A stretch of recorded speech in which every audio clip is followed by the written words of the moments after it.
सत साहिब बंदी छोड़ सतगुरु रामपाल जी भगवान की जय हो। परमपिता परमात्मा सारी सृष्टि के रचनहार, कुल मालिक, असंख्य ब्रह्मांडों के स्वामी, तीनों लोकों में प्रवेश करके सबका भरण पोषण करने वाले जगत गुरु संत शिरोमणि सतगुरु रामपाल जी परमेश्वर जी के चरण कमल में आज दिनांक तारीख कितनी है? 7 मई 2022 पंजाब के लुधियाना शहर से हम सभी सत्सेवक भगत भाई बहन साध संगति के माध्यम से अपने परमपिता परमात्मा जी के चरण कमलों में कोटि कोटि दंडवत प्रणाम करते हैं और उन्हीं के सत आशीर्वाद से, उन्हीं की सत प्रेरणा से आज लुधियाना में ये रात्रि के समय साध संगति चल रही है। थोड़े समय पहले परमपिता परमेश्वर जी को भोग लगाया गया, उसके बाद सभी भगत भाई बहनों ने बैठ के प्रेम के साथ में भंडारा लिया। अब परमेश्वर जी के आशीर्वाद से साध संगति शुरू होने जा रही है। आज ही के दिन दिल्ली में भी साध संगति थी। 60-70 के आसपास भगत भाई बहन बड़े प्यार प्रेम से, बड़े उल्लास और उमंग के साथ में दूर दराज के क्षेत्रों से आए हुए थे और दिल्ली में निर्माण विहार में बहन सत्या दासी, बहन उषा दासी के यहाँ पे परमपिता परमेश्वर जी ने रजा बख्शी थी। और सबसे बड़ी जो दुखद घटना है पुण्यात्माओं, वो ये है कि दिल्ली की साध संगति में सतलोक आश्रम मैनेजमेंट हरियाणा के जो वर्ल्ड कोऑर्डिनेटर हैं देशराज मान और उसके मनवस साथी लोग तकरीबन 10 से 15 की संख्या में, साथ में वहाँ का जो प्रशासन है, जो पुलिस स्टेशन है, उसकी मदद से ये 20-25 लोग इकट्ठा होके, जबकि सत्या बहन ने एसडीएम साहब से साध संगति की परमिशन भी ले रखी थी, उसके बावजूद भी इन मनवस लोगों ने अपनी जालसाजी के तहत काल भगवान की नौकरी बजाते हुए, उसकी गुलामी और चाकरी करते हुए, अपने व्यवहार, नियत और घटियापन को दर्शाते हुए अपने 20-25 साथियों के साथ में, साथी तो नहीं कह सकते, हम उनको गुंडे ही कह सकते हैं, क्योंकि उनकी जो हरकतें हैं वो जगत से भी गई गुजरी हैं। आज से पहले भी इनका जो वर्ल्ड कोऑर्डिनेटर है वो बेहद घटिया और नीचता वाली हरकतें कर चुका है। भगत होने के बावजूद वो पिस्तौल साथ में रखता है, बात बात पे भक्तों को डराता है, धमकाता है। दास के ऊपर भी अपने कुछ मनवस गुंडों के साथ में आज से 3 साल पहले जयपुर में हमला करवाया, दास को भी जान से मारने का प्रयास किया।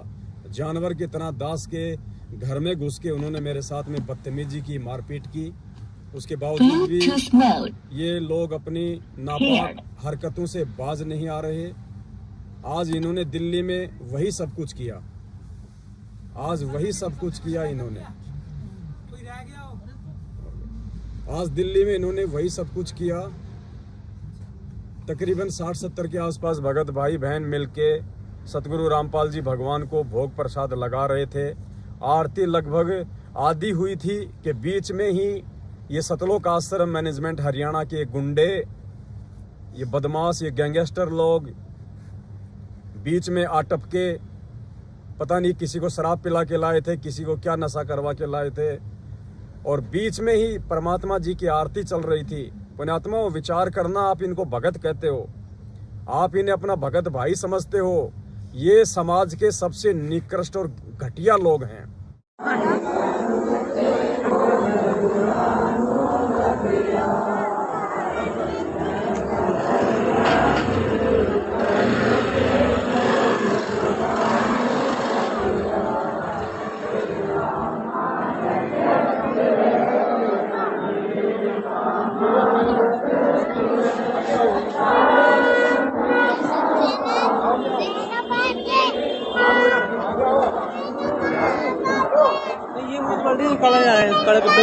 ये आराम करें 2-3 देख तो मालिक क्या दया करते हैं।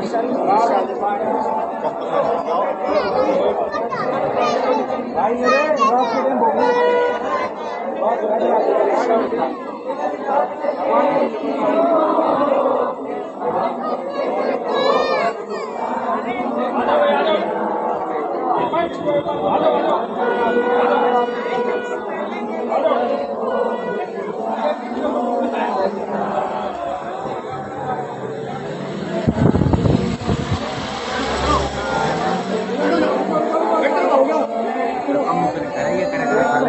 फोड़ लेंगे ये आपने कुछ ना करना ये कुछ करेगा जो कर लेगा अपन कुछ नहीं करना क्या बता जैन से करा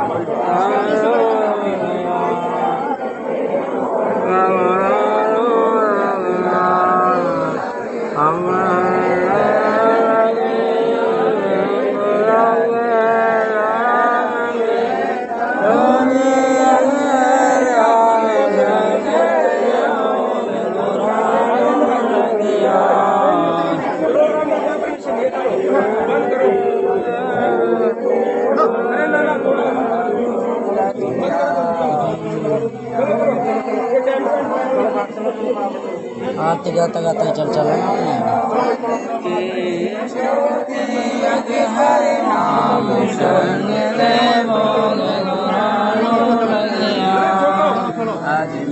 घर में कुत्ते बहुत करना घर में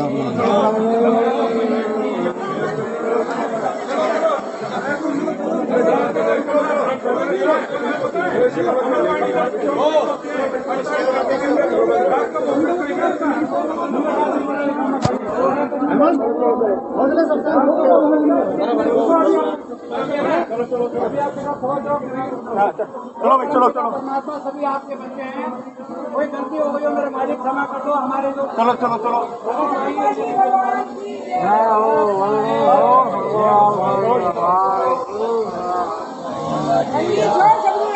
भगवान की जय हो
उसने एक ना सोच लगवाया बेकार में भगवान का ही किया उसने एक बंदा जो मुझे कौन जो अड़ गया था मैं ना उतना बोलता ना कुछ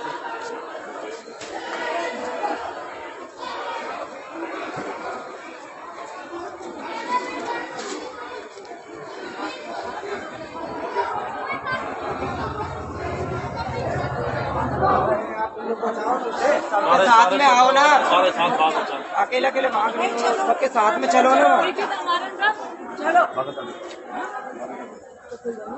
साथ चलो सारे जा रहे सारे चलो ना सारे चलो और क्या चलिए भगत मारे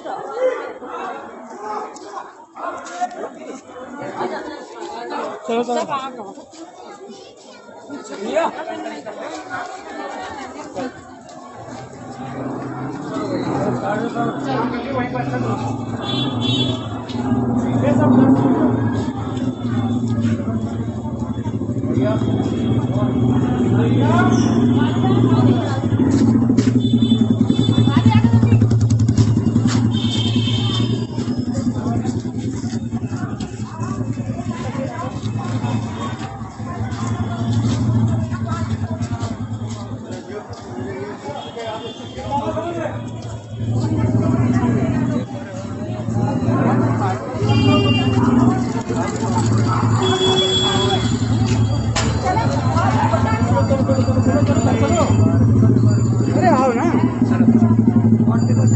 मुकेश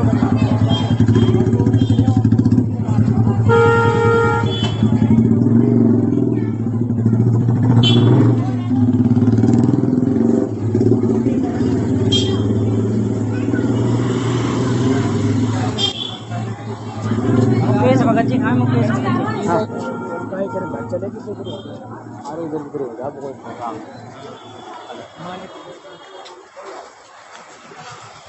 अभी इधर उधर कोई होगा कहीं करो आप हाँ अंदर ना जब वहाँ जगह पे तो करेंगे ना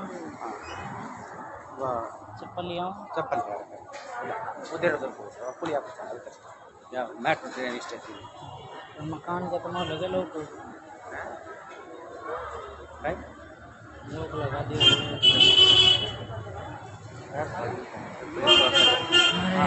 हाँ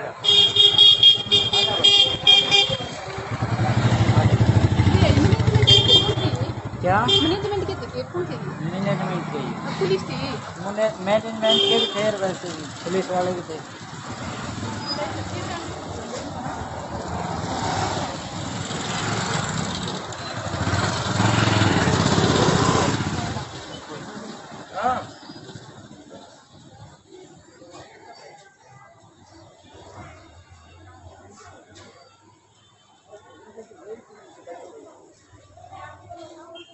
इधर उधर को जाओ थोड़ा बिछड़ जाओ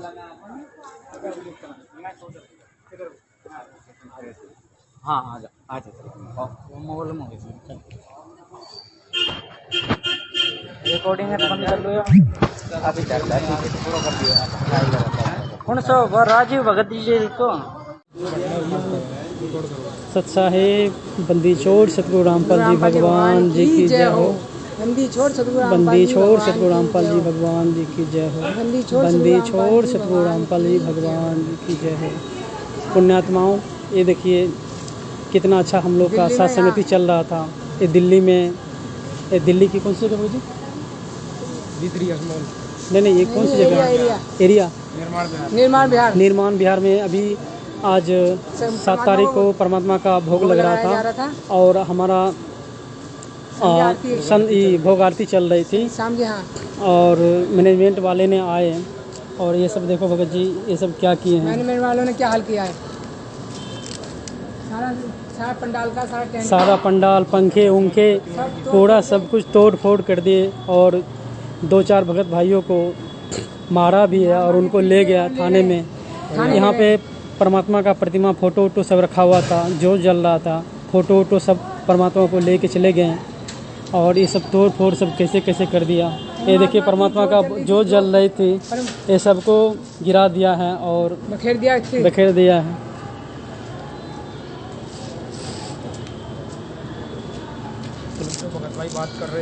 और जो भगत भाई बात कर रहे थे उनसे पुलिस वाले से उनको मारा भी है और उनको ले भी गया है। और ये देखो भगत भाइयों क्या किया है परमात्मा के। सत्संग कितना साथ संगति चल रही थी और घर पे भी सबको मारने लगे थे। घर पे भी भगत जी वहाँ पे सबको मारने लगे, ताला लगा हुआ है, इतने रात हो गए हैं, सामान भी नहीं निकालने दे रहा है। भगत जी अब हम लोग कहाँ जाएं? हमारा तो कोई गलती है भी नहीं। पुलिस वाले बोल रहे थे भगत जी कि अभी इनकी आरती चल रही है और अभी इसको कुछ नहीं कहते हैं, आरती ख़त्म होने दो। लेकिन मैनेजमेंट वाले 2-4 लोग आए और सब 10-15 भगत जी था, मारना चालू कर दिया था और सबको आकर के ज़बरदस्ती परमात्मा को फ़ोटो वोटो ले लिया। सबके भक्तों के हाथों से भक्ति बहुत छीन लिया और जो बोल रहे थे उनको मारा भी है। देखो भगत जी यहाँ पे उनको लोटा के मारा है और जो भगत भाई बोल रहे थे सबको मारा है, 2-4 भक्तों को और ले गया है। देखो हम सभी भगत भाई बहन अभी भंडारा भी नहीं किए हैं, भंडारा पूरा बना हुआ है और बोल रहे हैं कि आज भाई तुम यहाँ से चले जाओ। ठीक है, अब इतनी रात को हम लोग कहाँ जाएं? परमात्मा को भोग भी नहीं लगने दिया, हम सभी भगत भाई को भंडारा भी करने नहीं दिया। इतना सारा अभी देखो भगत जी सब कुछ रखा हुआ बने बनाए, हम सभी भगत भाई सब बाहर में ऐसे ही घूम रहे हैं। ये देखो ये बहन जी उषा दासी बहन जी है और ये सब भगत जी देखो पूरा भंडारा यहीं पे पड़ा हुआ है। मैनेजमेंट वाले ने आकर के, मैं आपको पहले भी कहता आया हूँ, मैं आपको आज भी कह रहा हूँ और अपने होशो हौस में कह रहा हूँ। पुण्यात्माओं, ये वो लोग हैं सतलोक आश्रम मैनेजमेंट हरियाणा के जो महेंद्र भगोड़े के राइट हैंड हैं। ये लोग रंडीबाजी से लेके दारूबाजी हर काम करते हैं ये लोग। तुम भोले हो, तुम श्रद्धालु हो, इसलिए तुम्हारी आंखों के ऊपर ये काली जो है पट्टी बंधी हुई है। तुम्हें भगत के भेष में जो भेड़िए है ना, तुम्हें इनका ये कालापन दिखाई नहीं दे रहा, और जब तक दिखाई नहीं देगा तुम मार खाओगे। आज हम सतसेवक पिट रहे हैं, कोई बड़ी बात नहीं, कल को तुम भी पिटोगे और हमसे ज्यादा पिटोगे। ये 20-25 लोग आए, नीचे पुलिस इनकी सुरक्षा में खड़ी रही, भक्तों के साथ में मारपीट की इन्होंने जबरदस्त तरीके से, टेंट को फाड़ दिया, गुरुदेव की ज्योति को फेंक दिया, प्रसाद को फेंक दिया, और 3-4 जो भगत भाई थे उनको अपने साथ में ले गए, और पता नहीं अब उनके साथ में क्या जो है दुर्गति करेंगे।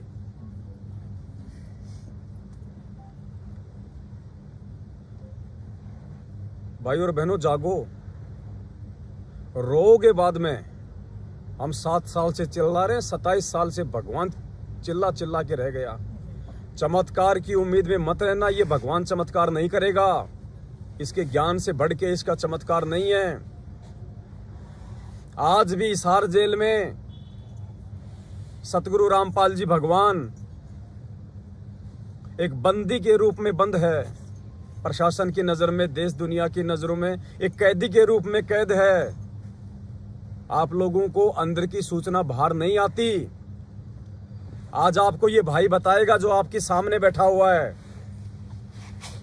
दीपक दास, हरियाणा से, 7 रोड से जेल में रह के आया है, और एक एक चीज आज आपको अंदर से वो बताएगा कि जो लोग जेल से बाहर आते हैं, जिन्हें तुम जेल सेवादार कहते हो, और जितने भी ये भगोड़े हैं जिनके घर वालों की तुम गुलामी करते हो, चापलूसी करते हो कि गुरुजी का आदेश है, जितने भी भगत वांटेड है उनके घर पे हम सेवा कर सकते हैं, जिनकी 20 से 25 हजार रुपए जिनकी तनख्वाहें बंधी हुई हैं, जेल में उनके क्या क्या उनके घटिया जो है वो कुकर्म थे। घृणा आएगी आप लोगों को इनके नाम से, और इस भगवान के मार्ग में चमत्कार के भरोसे मत रह जाना, मार खा जाओगे। ज्ञान आधार चलेगा। जो आज भगवान के साथ हो रहा है वो आज उनके असली भक्तों के साथ में हो रहा है। गैंगस्टरों के बीच में रखे गए हैं गुरुजी, बीच में। और गैंगस्टर लोग क्या होते हैं आपको पता, वो कोई भगवान नहीं मानते, उन्हें कोई परमात्मा नहीं मानते। आज ये भाई आपको ऐसे ऐसे वाकया आज आपके आंखों के सामने रखेगा। अगर इंसान हो, अगर परमेश्वर ने तुम्हें मानव बनाया, बुद्धि दी है, तो उसका इस्तेमाल करना। ये परमात्मा है और ये आम व्यक्ति की लीला करेगा, आम व्यक्ति की भूमिका करेगा और एंड तक करेगा। इसको केवल ज्ञान से समझा जाएगा। तुम सोचोगे परमात्मा तुम्हें हिसार जेल से उड़ के आके बचा लेगा, कभी भी संभव नहीं है। जो मनवस घटिया हरकत आज इन गुंडों ने, जो कि भगत के भेष में और हम सतसेवकों के साथ में की है आज दिल्ली में, और उन सतसेवक भाई बहनों ने एक भगत होने का जो परिचय दिया, हाथ उनके भी थे, दांत उनके भी थे, लठ पकड़ना वो भी जानते हैं, लेकिन नहीं, हमें भगवान ने पाठ पढ़ाया है कि बेटा संत ना छोड़े संतता, चाहे कोटि के मिले असंत। चीनो अदर आधारे, मन तू पावेगा अपना किया रे, भोगेगा अपना किया रे। ये भगवान है पुण्यात्माओं, और ये भगवान एंड में उसी आत्मा को प्राप्त होगा जो भगवान वाले काम करेगा। अगर गुरुदेव ने भगत बनाया, तो यदि आप भगत बन के दिखाओगे तो इनकी तो दुर्गति निश्चित है।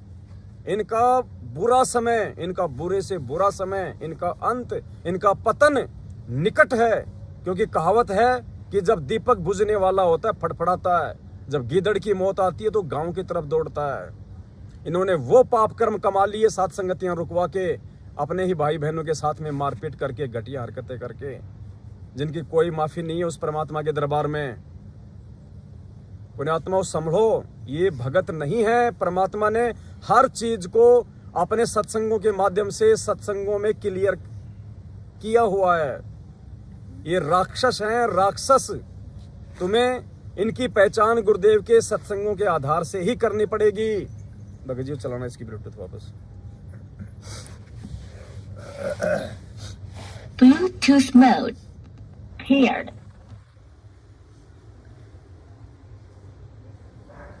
तुम्हारे पास में और दूसरा कोई तरीका नहीं है सिवाय गुरुदेव के सत्संगों को आधार बना के भगत और अभगत की पहचान करने का। परमात्मा ने क्या बताया कि ये पहले राक्षस जो थे ये कौन थे, ये राक्षस क्यों बने। परमात्मा ने बताया ये भी इंसान थे, इनके कोई सींग नहीं हुआ करते थे, ये भी पहले एक ही गुरु के शिष्य थे। ऋषि मुनि और आगे चल के जो राक्षस कहलाए वो दोनों एक ही गुरु के शिष्य हुआ करते थे। आगे चल के उन लोगों ने मर्यादा नहीं निभाई और मर्यादा ना निभाने के चलते उनके अंदर दुर्बुद्धि उत्पन्न हो गई, मांस खाने लग गए, शराब पीने लग गए और भक्ति वो भी करते रहे। भक्ति के करने से उनके अंदर वो शक्तियां आ गई, वो सिद्धि आ गई और नियम तोड़ने से दुर्बुद्धि आ गई उनके अंदर। और उन्हीं अपने ही भगत भाइयों के साथ में जो कि ऋषि मुनि थे उनके यज्ञों को खंडित करने लग गए, विध्वंस करने लग गए। वो पहले एक ही गुरु के शिष्य थे लेकिन मर्यादा तोड़ने के चलते आगे चल के ऋषि मुनियों के साथ उन्होंने जो दुर्व्यवहार किया उसके कारण वो राक्षस कहलाए। ये परमात्मा का सत्संग सुनिए पुण्यात्माओं, आज वो स्थिति आप और हमारे सामने है। ये सत्संग परमात्मा ने मनोरंजन के लिए नहीं सुनाए, मालिक को पता था कि वो समय आगे आएगा मेरी संगत में और मेरी जो अच्छी आत्मा होंगी, जो ज्ञान आधारी बच्चे होंगे वो पहचान कर लेंगे कि वास्तव में धरती पे सबसे बड़ा राक्षस कौन है। सतलोक आश्रम मैनेजमेंट हरियाणा। और उन राक्षसों का बाप वो महेंद्र भगोड़ा जो 7 साल से अपने गुरु से गद्दारी करके, अपने भाई से गद्दारी करके भक्तों के दान पे हराम के टूक तोड़ता हुआ कुत्तों की तरह जो है वो दुम छुपा के घूमता फिरता है वो। और ये सारे के सारे हलकारे, ये देश राज जैसे, ये स्टेट कोऑर्डिनेटर, ये हरामखोर व्यक्ति ना कोई ज्ञान को आधार बनाते, ना इनको कोई शर्म है, ना इनको कोई लाज है। ये नालायक सब के सब उनके चापलूस हैं, उसके अधीन हैं। पुण्यात्माओं, इनका पतन निश्चित है, ये परमात्मा का विधान है। दास किसी को कोई दुर्शीष नहीं दे रहा, लेकिन परमेश्वर के ज्ञान आधार से उनके विधान अनुसार इनकी वो दुर्गतियां होंगी, इनका वो पतन होगा, इनके रिश्तेदार तक परमात्मा का नाम लेना छोड़ देंगे। इनके कुकर्मों के आधार से जो ये परिणाम जो भोगने वाले हैं। तो क्या कहा परमात्मा ने, राक्षस क्यों थे और वो क्यों बने। आज वो राक्षस की भूमिका ये लोग निभा रहे हैं। एक ही गुरु के शिष्य थे और आज भी संगत में वही हो रहा है। हम भी एक ही गुरु के शिष्य हैं, मैनेजमेंट वाले और हम सत्सेवक। लेकिन आज ये लोग राजनीतियां करके, आरक्षणबाजियां करके, भगत समाज से कुपात्र होने के बावजूद गुरुदेव की आड़ में दान धर्म ज्योति पाठ का पैसा लेके जगत वालों को देके, गैंगस्टरों की जांच करवा के, जाट आरक्षण में देके आज इन्होंने अपने वो कर्म बिगाड़ लिए और संगत के भी वो कर्म बिगाड़ दिए। शायद ही परमात्मा इन्हें माफ करे। तो वो राक्षस की भूमिका आज ये मैनेजमेंट निभा रहा है। ये सत्संग ध्यान से सुनिए परमपिता परमात्मा का। ये आज के लिए किया था ये परमात्मा ने, पहचान करने के लिए कि भगत नहीं बेटा, ये राक्षस हैं, राक्षस ये चिचड़ हैं। आज ये भाई आपको सारी बात बताएगा। सुनिए पहले परमपिता परमेश्वर जी का ये सत्संग। महल का भेद मैरमी को कहना, जो असली वस्तु है किसी एक आध को ही, जो आपका खास मैरमी, चाहे सारे हो जाओ उनको बताना। महल का भेद मैरमी को कहना, ये जग जान ठगा ठग है। ये राक्षस क्यों बने थे। एक गुरु से नाम लिया, साधना दोनों ने कर ली, जो गुरु की फटकार को नहीं उठ सके वो विमुख होकर के राक्षस रूप में आ गए। उनकी निंदा शुरू कर दी और उनके भक्तों के साथ द्वेष करना शुरू कर दिया। सिद्धियां दोनों में हो गई थी भक्ति से। राक्षसों में ऐसी सिद्धि बताते हैं, आकाश मुड़ जाया करते, वहां से बाण छोड़ दिया करते थे, आग लगा दिया करते थे। लेकिन कहाए राक्षस जब तक गुरु पद मर्यादा से हम मनमुखी जीव पार होते। तो इसी प्रकार सतगुरु महाराज कहते हैं, धर्मदास तो लाख दुहाई और ये सार शब्द कहीं बाहर नहीं जाई। आम व्यक्ति को नहीं बताना, फिर ये राक्षस रूप में आ जाओगे, क्योंकि काल गेल रहे से। यहाँ तक प्रमाण दिया कबीर साहब ने कि कमाल नाम का जो लड़का जीवित किया था और उसको नाम बता दिया, सतनाम तक उसको दिया, सार नाम तक दे दिया, पर सार शब्द नहीं दिया। आखिर में वही विमुख हुआ और सतगुरु का दुश्मन हुआ। वो कमाल नाम का पुत्र भी जो सतगुरु के साथ सेवा किया करता था दिन रात, आखिर में वो काल का एजेंट सिद्ध हुआ। कबीर साहब ने बताया धर्मदास को कि धर्मदास वो कमाल भी एक काल दूत में हमारे साथ आया था। तो यहाँ पर महाराज कहते हैं कि खोखापुर के काग मिले दिन दोई रे, अरबों में कोई हंस हमारा होई रे। ये खोखापुर इस काल के जीव हैं, 2 दिन हमारे साथ लगेंगे, 4 काम सिद्ध हो जाएंगे तो वाह वाह, ना होंगे तो कुएं में पड़ोगे। तो इसी प्रकार वो खोखापुर के काग मिले दिन 2 हीरे, अरबों में कोई हंस हमारा हो हीरे। तो यहाँ बंदी छोड़ कहते हैं करुणा रमन आदि अंत सब नहीं निवासा, तब ने दूसर हते हवासा, तोन 3 राम राजा कह दीना, और सकल जीवापन कर लीना। 3 नाम, सतनाम जो आपको बता रखा है वो सांस का सुमन, उसके बाद सार नाम, ये तीनों नाम राजा को दे दिए थे। तो मेरा दिल्ली वाले जो भाई बहन हैं उनसे मेरा हाथ जोड़ के मेरी विनती है, मेरी प्रार्थना है, पुण्यात्माओं, ये परमात्मा का मार्ग है और हमने परमेश्वर के सत्संगों को आधार बना के विचार करना पड़ेगा कि हम सतलोक की भक्ति कर रहे हैं, हम कोई काललोक की भक्ति नहीं कर रहे, हमने सतलोक जाना है। और परमात्मा ने बताया कि सतलोक जाना बेटा कितना कठिन काम है, बरवाले का बस अड्डा नहीं है जो तुम पैदल पैदल पहुंच जाओगे। उस सतलोक के लिए मंसूर ने कितनी बड़ी कुर्बानी दी थी, अपने शरीर का अंग अंग कटवा दिया था। प्रहलाद भगत ने कितने कष्ट और यातनाएं सही थी, मीराबाई को कितना संघर्ष करना पड़ा, धन्ना भगत को कितनी आधीनी दिखानी पड़ी। पुण्यात्माओं, हम तो उन आत्माओं का 2% भी कर लेंगे तो हमारा सौभाग्य है। अभी तो हमारे साथ में कुछ भी नहीं हुआ जो उन आत्माओं के साथ में हुआ था।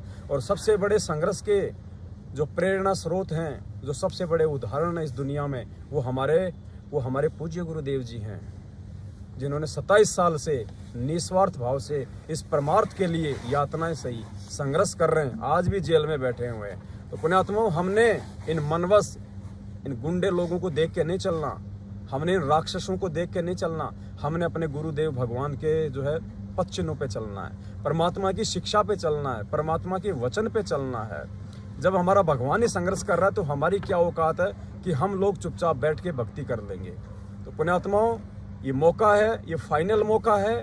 जब तक ये परमात्मा इस धरती पे है तब तक पुण्यात्माओं हम मोक्ष के अधिकारी हैं। और परमेश्वर ने छांट दिया है आप आत्माओं को साथ संगति से जोड़ के, जिन जिन आत्माओं को भगवान ने साथ संगति से जोड़ दिया, अगर मर्यादा में रहे।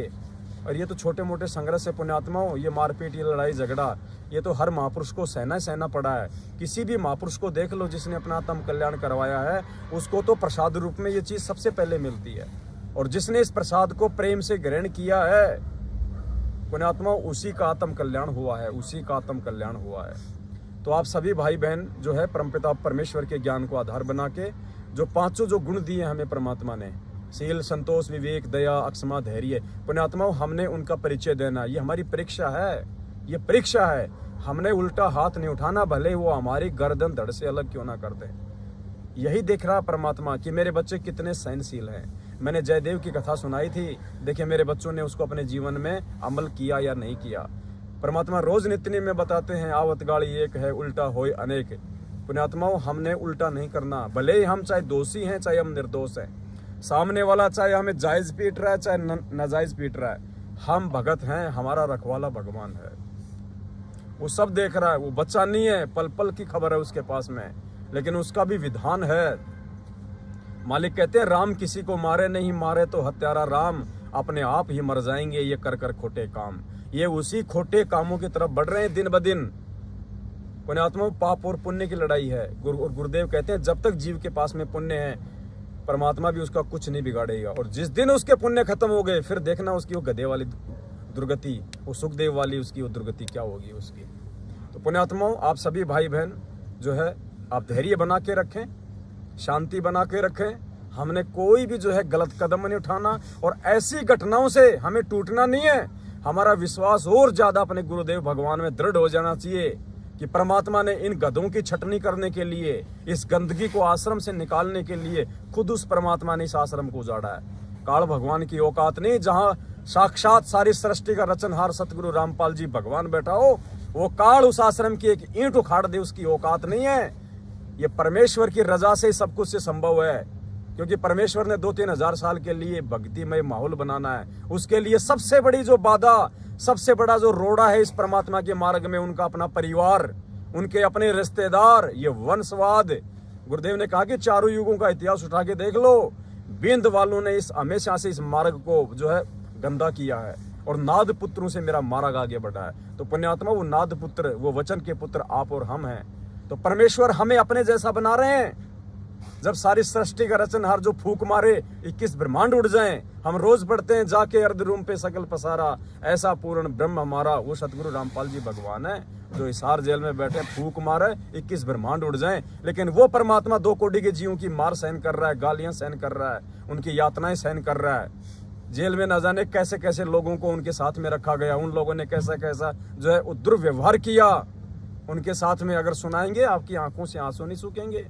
आप सबको पता है 2006 में जब गुरुजी जेल में थे, रिमांड के दौरान गुरुदेव के छाती के बाल तक उखाड़ लिए गए थे। पूरी जेल में गुरुदेव झाड़ू लगाते थे। आज हिसार जेल में जो बदमाश लोग होते हैं उनके साथ में जो है रखा जाता है गुरुजी को, और वो लोग क्या करते हैं पता है, थप्पड़ तक मार देते हैं गुरुजी को, और गुरुजी कुछ नहीं कहते बिल्कुल, क्योंकि मालिक ने क्या बताया कि ये वो भगवान है जो काल को भी धोखे में रखता है, कि ये परमात्मा हो सकता है इस हाल में ऐसा, ये वो परमात्मा है पुण्यात्माओं। गुरुदेव कहते हैं अगर काल को पता चल जाए कि ये भगवान है, इसका कालजा फट जाए, तो पुण्यात्माओं ज्ञान आधार से पहचान होगी, इस भगवान की चमत्कारों से नहीं होगी। इस भगवान की पहचान ये परमेश्वर है। और मैं दीपक भगत जी से सबसे पहले मैं प्रार्थना करूंगा कि दीपक भगत जी वो प्रकरण बताएं हिसार जेल का, जिसमें जब इन्होंने हिसार में जेल से छूटने के बाद में जब अपना कार का वो गैरेज खोला, और उसके बाद में प्रिंसिपल आए इनकी वहां पे, और क्या वाकया हुआ पुण्यात्माओं ध्यान से सुनना, ध्यान से। ये परमात्मा है, इससे बड़ा सहनशील कोई नहीं हो सकता 21 ब्रह्मांड में। और उसके बाद में क्या परिणाम मिले, जो नालायकी, जो बदतमीजी, उन लोगों ने गुरुजी की परीक्षा लेने के लिए कि दुनिया कहती है कि यो भगवान है, यो भगवान है, हम देखते हैं यो है कोई नहीं भगवान।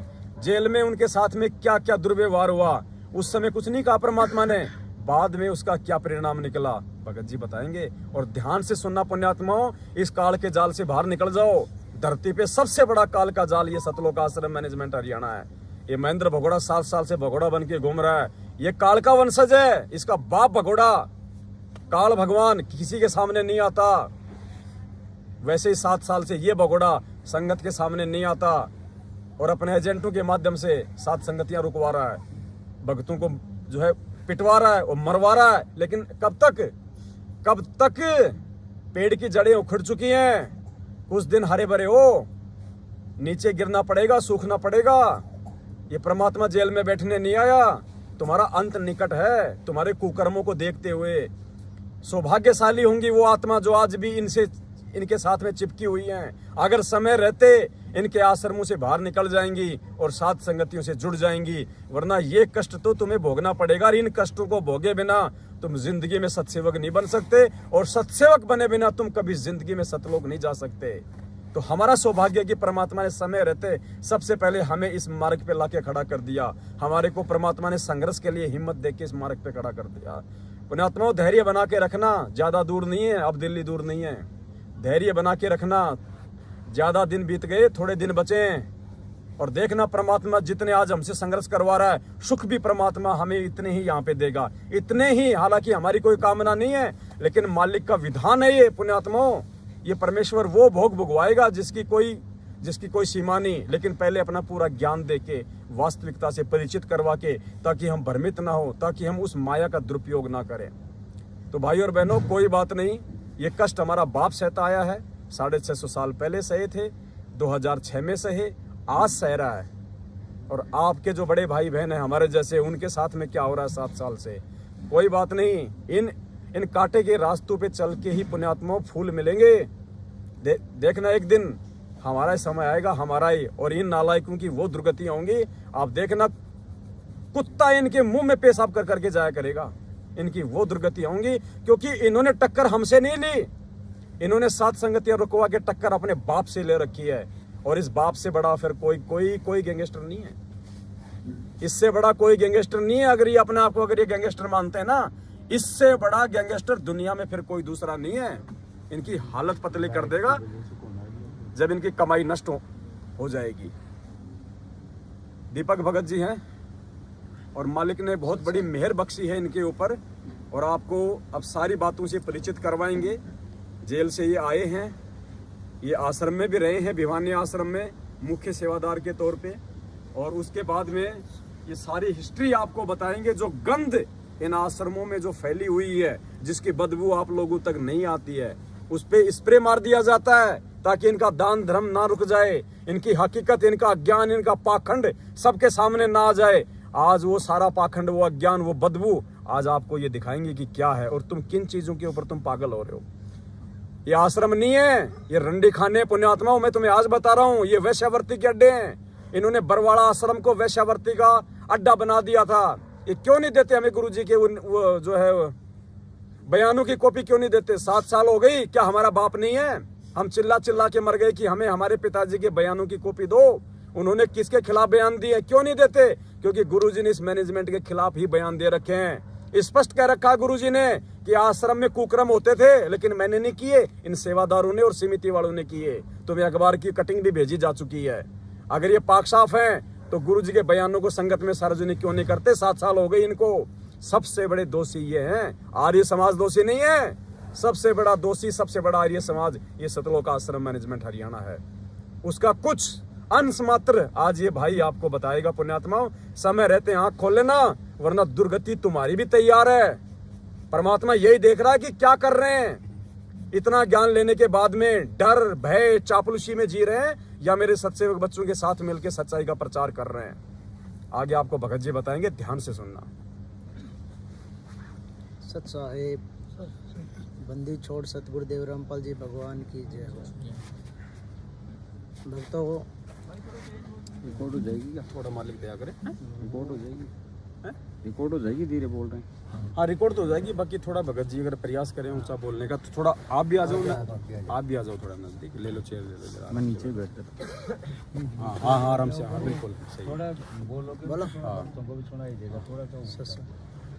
भक्तों, मैं आपका भगत भाई दीपक उर्फ दीपू, गांव 7 रोड, जो 2015 में गुरुजियों ने जेल से ही शरण में लिया था और संगत में आते ही जेलर शमशेर सिंह दहिया के खिलाफ गुरुजियों की सेवा बताकर एक इंटरव्यू जो जेलर के खिलाफ दिया था, मैं वही आपका भाई दीपू हूँ। भक्तों, मैं अभी बरवाला आश्रम से प्रेजेंट सेवादार था, इसमें भिवानी आश्रम में प्रेजेंट सेवादार था। और भक्तों, अभी मेरी 5 या 6 महीने से 9 एंट्री और कुछ ठग्गा बग्गी के इन्होंने पीले पेज निकाले हैं जो सरासर गलत हैं। मैंने कभी भी किसी भगत भाई से या किसी जगत वाले से 10 रुपये भी झूठ बोल के अगर लिए हैं तो मैं उस बात का गुनहगार हूँ।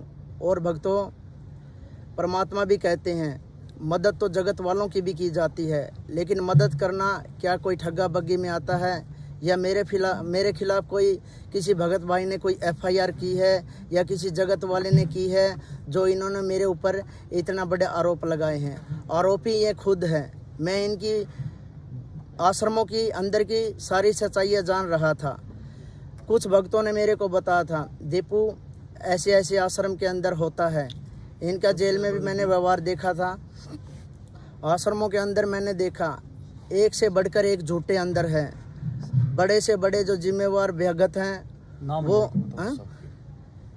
नाम नंबर 1 तो धर्मपाल, जो महेंद्र भगोड़ेकर चौधरी है, जो समधी है, वो 1 नंबर का घटिया और झूठा व्यक्ति है जो अपनी जाति और पद का जो भक्तों पर दबाव बनाता है और गाली गलौज करता है। और उसके साथ वाले भगत जो भक्तों को परेशान करते हैं, गरीब तबके के भक्तों को परेशान किया जाता है। पैसे वाले वहाँ ठीक ठाक रह जाते हैं, अच्छी जगह बैठाते हैं। वहाँ भी भेदभाव मिला है। जैसे डेरा सच्चा सौदा में भेदभाव किया जाता है, वैसे ही भिवानी आश्रम में ये सतलोक आश्रम मैनेजमेंट ये भी करती है। भक्तों, जागो और सच्चाई से जुड़ो। परमात्मा की दया से मेरे ऊपर भी दया की है गुरुजियों ने। और भक्तों, इन्होंने जो बलवान मास्टर जी है, बालक गांव से है भगत, उन्होंने मेरे को बोला, दीपू आश्रम के अंदर चौधरी मत बन। दीपू तेरे अभी पिंडिया पर लठ भी नहीं लागे हैं, तेरे लठ भी लागे जाएंगे। तू भगत भी कच्चा है और तू जेल वाला दीपू है, ये भी अपनी मैं करना छोड़ दे। क्या भक्तों, एक भगत भाई किसी भगत को कच्चा या पक्का बता सकता है, ये तो भगवान ही बता सकता है। लेकिन इन लोगों ने भक्तों मेरे साथ बहुत ज़्यादा जाति और अन्याय की है। मेरी भगतमती भी वहाँ भिवानी आश्रम में आई थी, उसके साथ भी इन्होंने गलत तरीके से बोलचाल करनी शुरू कर दी थी, जिसका मैंने विरोध किया था। माँ भगत जी, मैं दूध का जला हुआ हूँ और लस्सी को भी फूंक फूंक के पीता हूँ, आप मेरे बच्चों से दूर रहना। मैंने इनको बहुत कहा भगत जी, लेकिन भक्तों मैं इनकी ये सच्चाइयाँ जानता था, बहुत सारी सच्चाइयाँ जानता था, लेकिन मैंने यही सोचा कि मैं अब ये बताऊँ तो बताऊँ किसको। जब गुरुजियों का एक पीला पर्चा आया था, अब मंजू मेरी शरीर की बेटी है और मंजू मेरी वकील भी है। अगर किसी भगत को कोई शंका है या कुछ बात करनी है तो आप मंजू से कर सकते हैं। मैंने मेरी बहन मंजू से कुछ फ़ोन पे बातें की है, जिसकी मेरे पास ऑडियो भी है, लेकिन मेरी बहन मंजू ने पहले मेरे को आश्वासन दिया झूठा। वो बोल रही थी कि भाई दीपू, जो भी बात है वो मेरे को सच सच बता, मैं आपकी प्रार्थना गुरुदेव के पास भेजूंगी। उसने मेरे को कहा था मैं आपके साथ गर्दन उतरवाने के लिए तैयार हूँ, बीच मैदान में आऊँगी, मेरे भाई तू है, जो भी सच्ची बात मेरे को बता। मैंने जो भी सच्ची बात थी मैंने मेरी मंजू दीदी को बताई, लेकिन मंजू दीदी मेरे को इन मैनेजमेंट वालों के, इन सांपों के बीच में अकेला छोड़कर और मेरा फ़ोन भी उठाना उसने बंद कर दिया, जिससे ये लोग चिढ़ गए हैं। चिढ़ने के बाद में इन लोगों ने मेरी मर्डर की प्लानिंग भी बना दी है। और भक्तों, हर प्रकार से भिवानी आश्रम के अंदर भक्तों को बिगाड़ा जाता है। जैसे परमात्मा ने मेरे को जेल से बढ़िया भगत, मैंने ज्ञान आधार पर भक्ति स्वीकार की थी और गुरुजियों ने बढ़िया ज्ञान देकर मेरे को भगत बनाया था, लेकिन बाहर आते ही संगत में इन मैनेजमेंट वालों ने मेरा कितना मिसयूज किया। मेरे को गुंडों की तरह यूज किया, मेरे को लठ मारने के लिए भेजते थे, मेरे को पवन का भी टारगेट दिया था। जयपुर में एक साथ संगति थी और इनके मर्डर के लिए भी इन्होंने बोला था। इनको पता था दीपू गुर्जियों पे ब्लाइंड फेथ है और ये एक ऐसा संकी सा बच्चा है जो किसी भी टारगेट को लेता है तो सीधा चलता है, इसको पीछे का नहीं पता। और हालांकि मैं उस घटना को अंजाम भी दे देता। और भी भक्तों, कई सारे ऐसे वाक़े हैं जहाँ पर इन्होंने मैं लड़ाई झगड़ों में गुंडों की तरह मिसयूज किया हूँ, लेकिन मेरे गुरुदेव ने अब मेरी आंखें खोल दी है। अब मेरी नो एंट्री होने के बाद में मैंने प्रार्थना 3 या 4 बार इनके माध्यम से गुरुजियों के पास भेजी है, जो कि ये मेरी प्रार्थना वहाँ नहीं भेजना चाहते गुरुजियों के पास। तो अभी बसंत भगत जियों से मैंने प्रार्थना लगवाई थी, तो बसंत भगत जियों ने ये बोला है, भाई अभी गुरुजी दीपू आपसे गुरुजी आपके बारे में पूछ रहे थे, दीपू को अभी आश्रम के अंदर सेवा नहीं देनी है। तो मैं कहा ठीक है भगत जी, जैसी परमात्मा की रजा। लेकिन भक्तों, जो ये मेरी नो एंट्री हुई है, मैंने आश्रम के जो मेन जिम्मेदार सेवादार थे उनका आचरण देख के भक्तों, मैंने मेरे गुरुजियों से प्रार्थना लगाई थी मंजू के माध्यम से। मैंने गुरुजियों से बोला था, गुरुजी कुछ आश्रम के जिम्मेवार भगत जो मैनेजमेंट के मुख्य सेवादार हैं, जो अपनी जिम्मेवारी से और अपने ईमानदारी भाव से कोई भी सेवा नहीं करते, ये सब गलत करते हैं। आपका कोई भी आदेश आता है तो संगत में तरोड़ मरोड़ कर ये पेश करते हैं। मैंने अपने गुरुजियों से अपने आश्रम की मुख्य सेवा के लिए प्रार्थना भेजी थी। गुरुजी, मैंने कुछ भक्तों से सुना था, मैंने भक्तों से ये सुना था कि भाई बरवाड़ा आश्रम में किसी भक्त ने गुरुजियों से प्रार्थना लगाई थी। प्रार्थना लगाने से वो भगतजियों ने गुरुजियों को बोला था, गुरुजी आप आश्रम के ये जो पुराने भगत है, जो मैनेजमेंट वाले हैं, ये जिम्मेदारी और ईमानदारी से सेवा नहीं करते। तो गुरुजियों ने उस भगत को बोला था, बेटा ये सेवा आप संभालो, इनको मैं घर भेज दूंगा। लेकिन उस भगत ने कोई बहानाबाजी करके वो बात गुरुजियों की अस्वीकार कर दी, जिससे गुरुजी बोले ईमानदार यहाँ आएंगे नहीं और निकम्मों से मैं अपना काम लूँ ना लूँ, पर मेरा काम कैसे चलेगा। लेकिन भक्तों, इसी प्रार्थना को आगे लेते हुए मैंने मेरे गुरुजियों से प्रार्थना लगाई थी, गुरुजी मैं आपका एक ईमानदार और सच्चा भगत हूँ, आप जिस तरीके से भी दास से सेवा करवाएंगे, सेवा तो परमात्मा सारी की सारी आप ही करते हो, सारी सेवा आप ही तैयार करते हो। लेकिन ये लोग तो और जो हैं, ये मैनेजमेंट वाले हैं, जो आपके रिश्तेदार बताते हैं, ये अपनी चौधर करते हैं।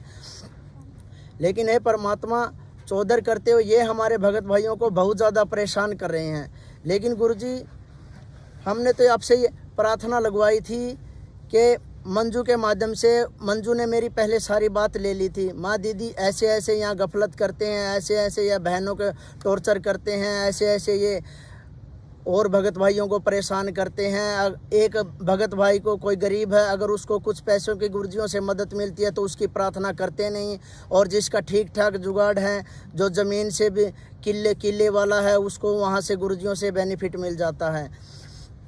लेकिन भक्तों, अब मैं सात संगति से जुड़ गया हूँ। सात संगति से जोड़ने वाले मेरे को परमात्मा ही है।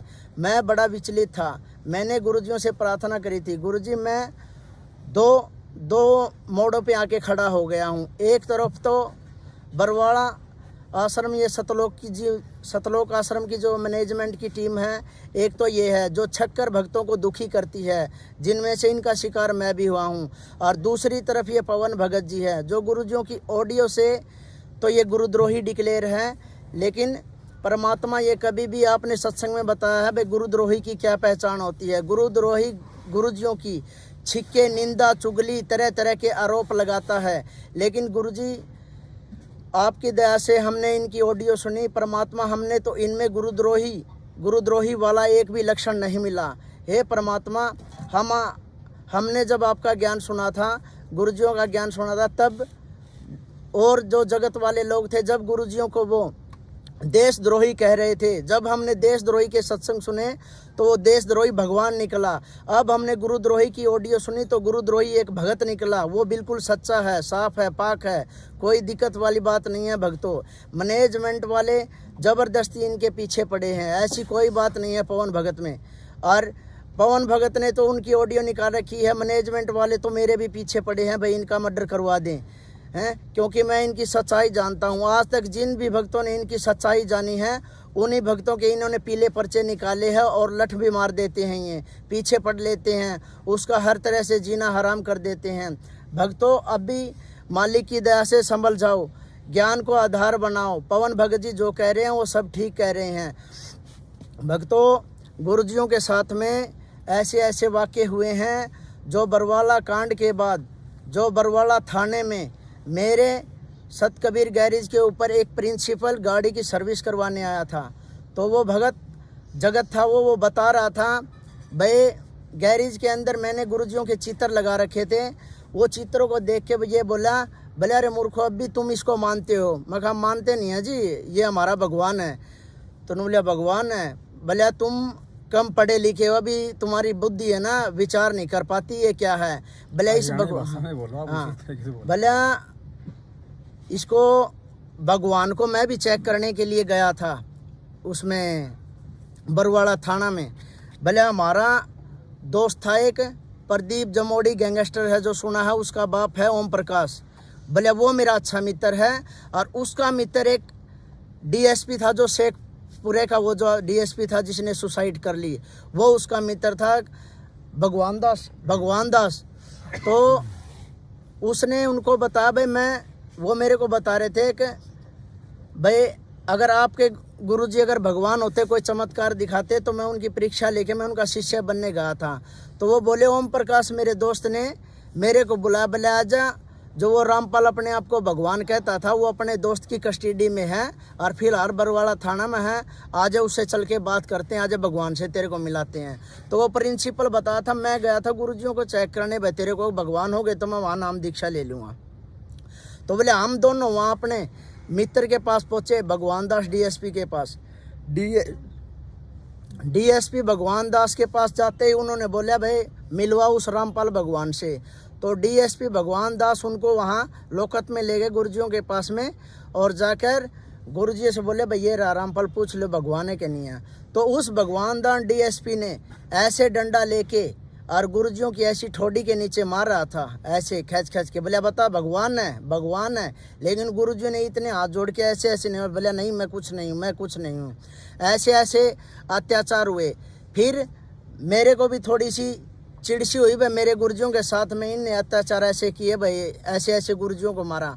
तो फिर मैंने उस प्रिंसिपल को बोला, माँ प्रिंसिपल जी अब ये बताओ, चलो हमारे गुरुजियों के साथ में तो आपने भगवान दास डीएसपी ने, आपके दोस्त ने ऐसे उसको लाठियाँ मार दी गुरुजियों के ठोडी के नीचे, लेकिन अब ये बताओ उन दोनों को क्या परिणाम भुगतने हुए? बोले परिणाम क्या भुगतने? मैं ये बताओ पहला भगवान दास डीएसपी कहाँ गया?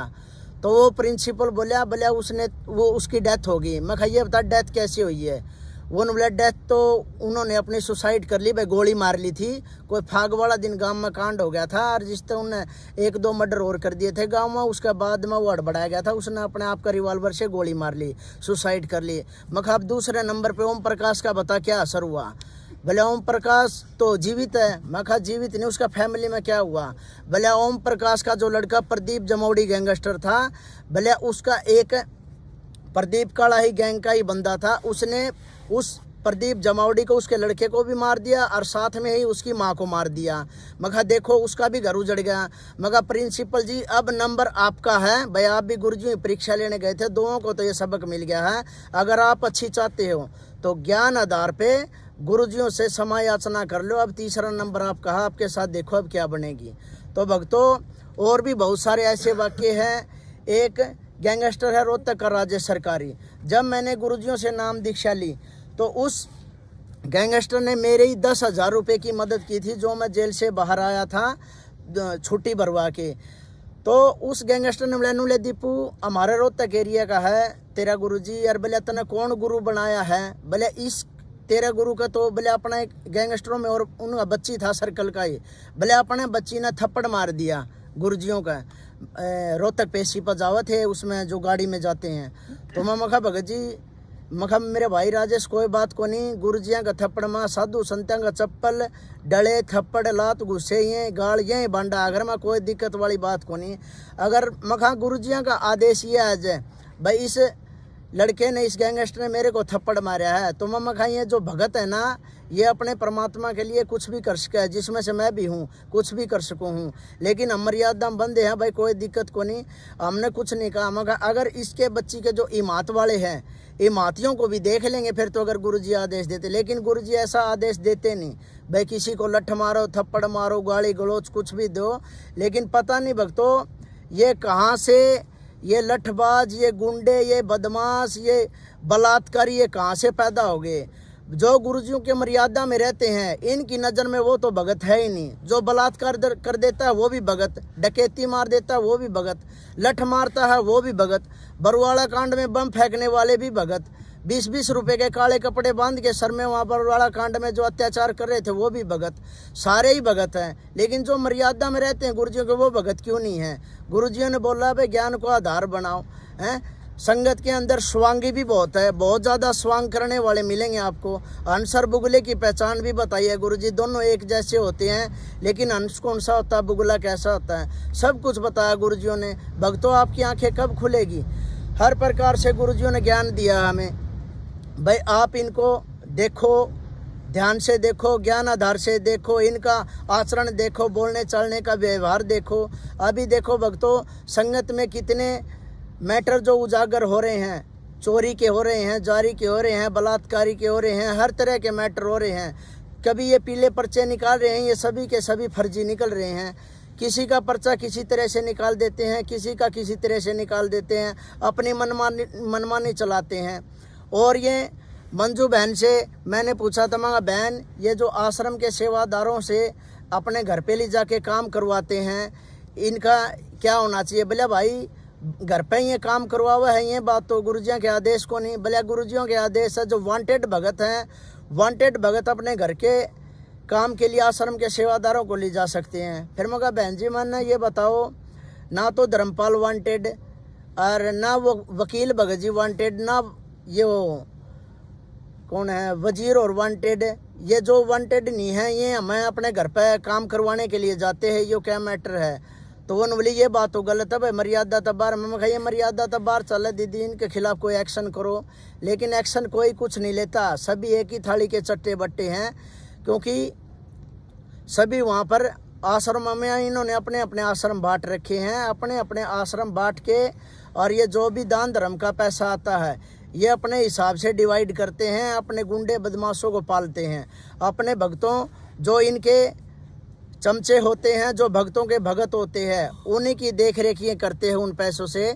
और हर तरह से ये मान ले जो भगत मर्यादा में रहता है उसको बिल्कुल टॉर्चर करते हैं। जेल सेवादार जो भगत बोले जाते हैं, कुछ भगत भाई वहीं आश्रम में हैं जिन्होंने मेरे को भी बताया था दीपू आश्रम में ऐसे ऐसे अत्याचार हो रहे हैं। उन्होंने भी मेरे को अपनी सारी की सारी जो कमज़ोर बातें थी आश्रम के अंदर की, क्या क्या घटियापन करते थे, क्या क्या नहीं करते थे, उन्होंने सारी बताई। तो उन्होंने मेरे को बोला फिर मैं स्टैंड लूँगा तो क्या होगा। उन्होंने बताया था अगर आप स्टैंड लोगे तो आपके पीछे कोई नहीं खड़ा होगा, सिर्फ गुरुजी आपके साथ होंगे, क्योंकि ये डंडे भी मारेंगे, नो एंट्री भी करेंगे, आपको गुरुद्रोही भी बनाएंगे, आपको हर तरह से परेशान करेंगे। मामा कोई नहीं, अगर मेरे भगत भाइयों को फ़ायदा होता है तो मैं ये कुर्बानी देने के लिए तैयार हूँ। तो फिर मैंने जो प्रार्थना लगाई थी उसका परिणाम यह निकला था। प्रार्थना पहले तो मेरी ये थी, मैंने अपने गुरुजी देव से अपने मिशन की सबसे मुख्य सेवा मांगी थी, जो वो महेंद्र भगोड़े के पास जो सेवा है वो सेवा दास ने गुरुजियों से मांगी थी, जो प्रार्थना में लिखी थी। भाई मेरे को आश्रम की मुख्य सेवा चाहिए, यहाँ के मुख्य सेवादार जिम्मेदार ईमानदारी से सेवा नहीं करते और ये बहुत ज़्यादा गफलत करते हैं। तो इसी के दौरान महेंद्र भगोड़े ने मेरे साथ चालबाजी और ये षड्यंत्र किया। प्रार्थना गुरुजियों के पास गई नहीं, उससे पहले बसंत भगत जियों का फ़ोन आया राजेश भंडारी के पास। राजेश भंडारी ने मेरे से बात करवाई, दीपू फ़ोन आया हिसार से किसी भगत का बात कर ले। मैंने बात की तो वो बसंत बोल रहा था। बसंत बोला दीपू तूने गुरुजियों से क्या प्रार्थना लगाई है, आपको एक बार बताऊं। मैं कहा प्रार्थना का लेखक ही मैं हूं, तो आप क्या बताओगे, आप मेरी प्रार्थना गुरुजियों के पास भेजोगे या नहीं भेजोगे। तो उसने कहा प्रार्थना तो आपकी भेज देंगे, लेकिन मैं आपको दीपू पहले ही सूचित कर रहा हूँ, जो सेवा आपको आश्रम में मिली है ना, आप उस सेवा से भी चले जाओगे। भक्तों ये बताओ गुरुजियों के पास गई नहीं है मेरी प्रार्थना। बसंत भगत जी ऐसे कैसे बोल सकते हैं, अकबर तेरे को जो सेवा मिली है उससे भी जाते रहोगे। लेकिन भक्तों ये सारा का सारा इन्हीं का मैटर है। ये जब चाहे जिसकी यस या नो, या इनको जो भी कुछ करना है इनके ही हाथ में है। गुरुजी ऐसे ये कुछ आदेश नहीं लेते, गुरुजियों के ऊपर तो ये खुद दबाव बना लेते हैं। गुरुजियों से तो अगर गुरुजी को इनको आदेश भी देते हैं तो ये तरोड़ मरोड़ करके अपना आदेश चलाते हैं, गुरुजियों का आदेश आगे नहीं चलाते। जैसे किसी भगत ने बताई थी, एक विकास सिंहपुरिया भगत जेल में था साथ, जो इन भक्तों में से मेरे को सबसे ठीक लगता था, जो एक कोई भी बात होती थी तो वो साफ साफ बताता था, एक भगत को गुरुजियों के पाले में छोड़ता था। तो वो कहते थे बोले दीपू जैसे ये संगत में तरोड़ मरोड़ के जो गुरुजियों का आदेश पेश करते हैं, तो वो भगत बता रहा था अगर गुरुजियों ने किसी भगत को आदेश दिया है अक बेटा आलू खा लो, तो भगत का कर्तव्य क्या बनता है, भगत की हिम्मत होनी चाहिए, गुरुजियों का आदेश है आलू कच्चा ही खा जाएं। लेकिन ये क्या करते हैं, गुरुजी आलू से बाई होती है, क्या हम भिंडी खा सकते हैं, तो गुरुजियों को मजबूरन कहना पड़ता है खा लो भाई अपनी चला लो हैं। तो ये ऐसे ही करते हैं, गुरुजियों का कोई भी आदेश आता है तो ये सिचुएशन के नाम पे उस आदेश को तरोड़ मरोड़ के पेश करते हैं संगत में, जिससे संगत भ्रम में फैल जाती है। संगत में मेरे को इन्होंने जेल के अंदर बताया था, बरवाड़ा आश्रम के अंदर ये मर्यादाएं थी, गुरुजियों का ऐसा आदेश था, ऐसे आदेश थे, वहाँ कोई माता या जैसे बहनें या भाइयों के साथ में 5 मिनट से ज़्यादा नहीं बात कर सकती, और कुछ देर तक ही मान ले 5-10 मिनट के आसपास ही मान ले नज़दीक खड़े रहते हैं। लेकिन भिवानी आश्रम में मैंने सब उल्टा देखा, वहाँ 2-2 घंटे तक भगत और या उनकी भगतमती या कोई अन्य बहनें 2-2 घंटे के इर्द गिर्द वहाँ इकट्ठे बैठे रहते थे। मैं देखता था मम्मा का वो जो ये बता रहे थे बरवाड़ा आश्रम में जो नियम है वो तो यहाँ नहीं है। हर प्रकार से वहाँ नियमों की तार-तारी धज्जियाँ उड़ा रखी है। चाय ये पहले बताते थे पहले ऐसे चाय बनती है, एक में फीकी डलती है एक में मीठी डलती है।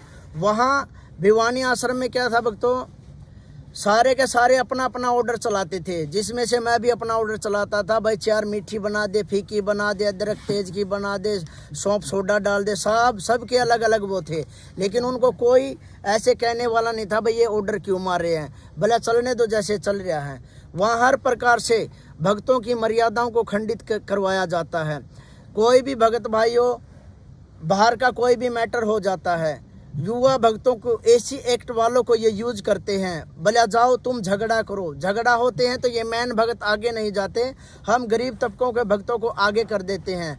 केस बनते हैं, लाठी डंडे मारने हैं या खाने हैं, वो सिर्फ हमारा मैटर रह जाता है। फिर मेरे को तो किसी मेरे भगत भाई ने बताया था, मेरे कुछ भगत भाई जो गुड़गांव से थे, वो जेल के आगे गुरुजियों की एक वाणी के हिसाब से मान ले वो वहाँ अटके थे। एक पुस्तक आई थी गुरुजियों की, उसमें एक वाणी लिखी थी, एक हेडिंग थी, गुरुजियों ने उसमें लिख रखा था, क्या इस जेल रूपी तसले के ऊपर आप अपना माथा भी नहीं टेकना चाहोगे।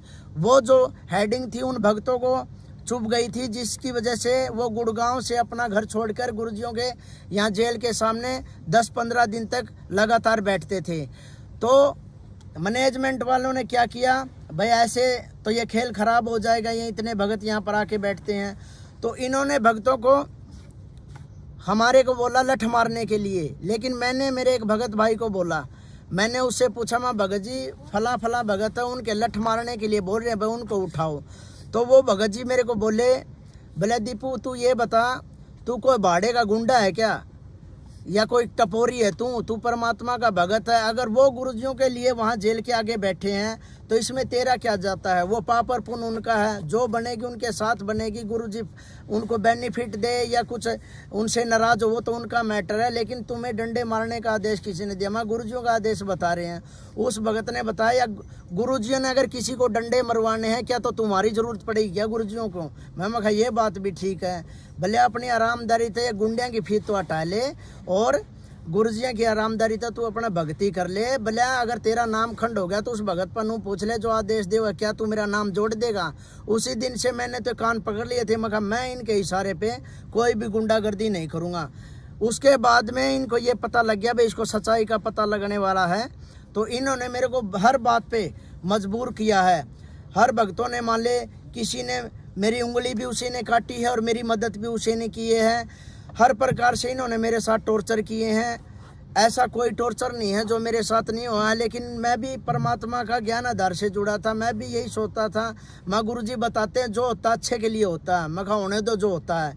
आज स्थिति यह आ गई है, परमात्मा की दया से सात संगति से मेरे को जुड़ना पड़ गया है, जिसमें से जो पवन भगत जी जो सात संगति को हैंडल करते हैं, इसमें ये क्या है, भगतजियों को गुरुजियों की ऑडियो ने गुरुद्रोही डिक्लेयर किया है, लेकिन गुरुजियों ने हमें ज्ञान भी दिया है। ज्ञान आधार से देखें तो पवन भगतजियों पे कोई बात सटीक नहीं बैठती है। इन्होंने ये सब का सब मैटर दबाव में गुरुजियों से करवा रखा है। बार बार अगर किसी भगत की झूठी शिकायतें लगाओगे तो गुरुजी यही कर लेते हैं, ले ठीक है वो मेरा भगत है, अपने आप हटेगा तो नहीं। ये परीक्षा इनकी भी है और भक्तों की भी है। अब ये तो हटे नहीं है, मैनेजमेंट वालों ने इनका देख लिया भाई दिन भर पड़ रहा सत्सेवकों का भारी होता जा रहा है, तो अब उन्होंने हर तरह से प्रयास कर रखे हैं भाई सात संगतियों को कैसे रुकवा जाए, इन भक्तों को कैसे मारा जाए, कूटा जाए, कुछ भी किया जाए। ये गुंडे लोग मैनेजमेंट वाले अपना हर प्रयास कर रहे हैं सात संगति को रोकने का। मेरे को भी मारने का इन्होंने प्रयास कर रखा है, लेकिन परमात्मा की दया से मैं जब दो रास्तों के बीच में अटक गया था तो मैंने गुरुजियों से प्रार्थना की थी, माँ गुरुजी मेरे को कोई एक रास्ता दिखा दो भाई जिससे मैं भी अपनी भक्ति अपनी सुचारू रखूं। मैनेजमेंट वालों ने मेरे पीले पर्चे निकाल दिए। हरियाणा में जैसे जाट खाप ये पंचायतें होती हैं, जैसे किसी का गांव से हुक्का पानी बंद कर देते हैं, इन मैनेजमेंट वालों ने इसी तरीके से मेरा भी संगत में हुक्का पानी बंद कर दिया। दीपू को कोई भी अपने घर में नहीं आने देगा, ना दीपू से किसी प्रकार का कोई भी संपर्क नहीं रखेगा। अगर कोई उससे संपर्क रखेगा तो उसका नाम खंड हो जाएगा। देखो भक्तों, मैंने इसे क्या गुनाह कर दिया भाई, क्यों नाम खंड हो जाएगा? अगर मेरी 26 जनवरी को 9 एंट्री हुई थी, एक मेरे रिश्तेदार है जो अमरजीत है जो बडाला से है, वो गुरुजियों का शिष्य है, उस भगत ने मेरे साथ फोटो खिंचवा लिया था। उस भगत का फोटो के ऊपर भी इन्होंने नाम शुद्ध करवाया, बोले आपका नाम खंड हो गया, आपने दीपू का सहयोग किया है भाई, फोटो खिंचवा लिया। भक्तों ये क्या ड्रामा है, फोटो खिंचवाने से थोड़ी कोई नाम खंड हो जाता है, हैं? अब देखो इनकी ये क्या राजनीति है, कभी वोट के नाम पे ये खुद ही लोग तो बता रहे थे हमारे गुरुजी वोट बैंक की राजनीति से बहुत दूर हैं, ऐसे राजाओं ने भक्ति के लिए राह छोड़ दिए हैं, फिर ये क्यों बीजेपी के कभी कांग्रेस के क्यों वोट डलवाते हैं? इन्होंने खुद मेरे को बोला दीपू नहीं वोट के चक्करों में नहीं रहना है। अब ये बोट भी डलवा रहे हैं, कभी दाने मांग रहे हैं, कभी कुछ मांग रहे हैं, सब कुछ ये कर रहे हैं। इनका पता नहीं अब क्या होगा क्या नहीं। लेकिन भक्तों मैं तो ये कह रहा हूँ, ज्ञान आधार से पवन भाई के वीडियो देखो और साथ संगति से जुड़ने की कोशिश करो। जैसा भी हो भाई, जैसा आपको सत्य लगे, सत्य की पहचान करो, साथ संगति से जुड़ो भक्तों। साथ संगति से जुड़ोगे तो हम सतलोक के लिए, परमात्मा के लिए घूम रहे हैं, या इन मैनेजमेंट वालों से बेनिफिट। मैनेजमेंट से जो भी भगत जुड़ा है, अपनी अपनी स्थिति अपने अंदर जाके देख लो, तुम्हारे घरों में कितने बेनिफिट है, कितने नुकसान है। कुछ भी नहीं है। हर भगत, मेरी हर भगत से बातें देख होती थी, हर भगत मैनेजमेंट के खिलाफ है, लेकिन वो नीचे ही नीचे है, क्योंकि ये पहले उसको काना कर देते हैं, उसको बोलने के लिए छोड़ते नहीं हैं। या तो वो भ्रष्ट होता है, या किसी माता या बहन के साथ में उसके गलत संपर्क मिलते हैं। हर प्रकार से युवा भक्तों का देख लो क्या हाल बनवा रखा है इन्होंने, वहाँ जैसे बहनें आती हैं, जो लड़कियाँ आती हैं, जो जिनसे पहन के आती है, जो वहाँ के युवा सेवादार हैं, आपसी में पर्ची पकड़ा देते हैं, चैटिंग चालू कर लेते हैं, कुछ ही दिनों में वो रमैनी कर लेते हैं। जो घर वालों को रिश्ता पसंद नहीं होता, कुछ ही दिनों में उनकी रमैनियाँ बिखर जाती हैं। अभी देख लो भक्तों कितनी रमैनियाँ हैं, जो भगत भाई झूठ बोल बोल के और रमैनियाँ कर लेते हैं, और वो बहनें अपने घरों पर बैठी हैं। वो भगत भाई ऐसे परेशान हुए घूम रहे हैं। लेकिन ये कौन करवा रहा है? ये मैनेजमेंट वाले करवा रहे हैं, ये सब का सब इन्होंने ये ड्रामा रच रखा है। अब भक्तों समझने का मौका है, परमात्मा ने मेरे ऊपर दया की है।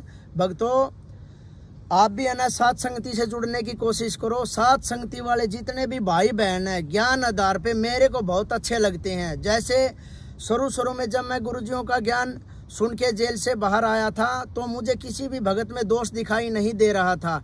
मेरे को ये देखता था भाई दीपू सारे ही तेरे जैसे हैं।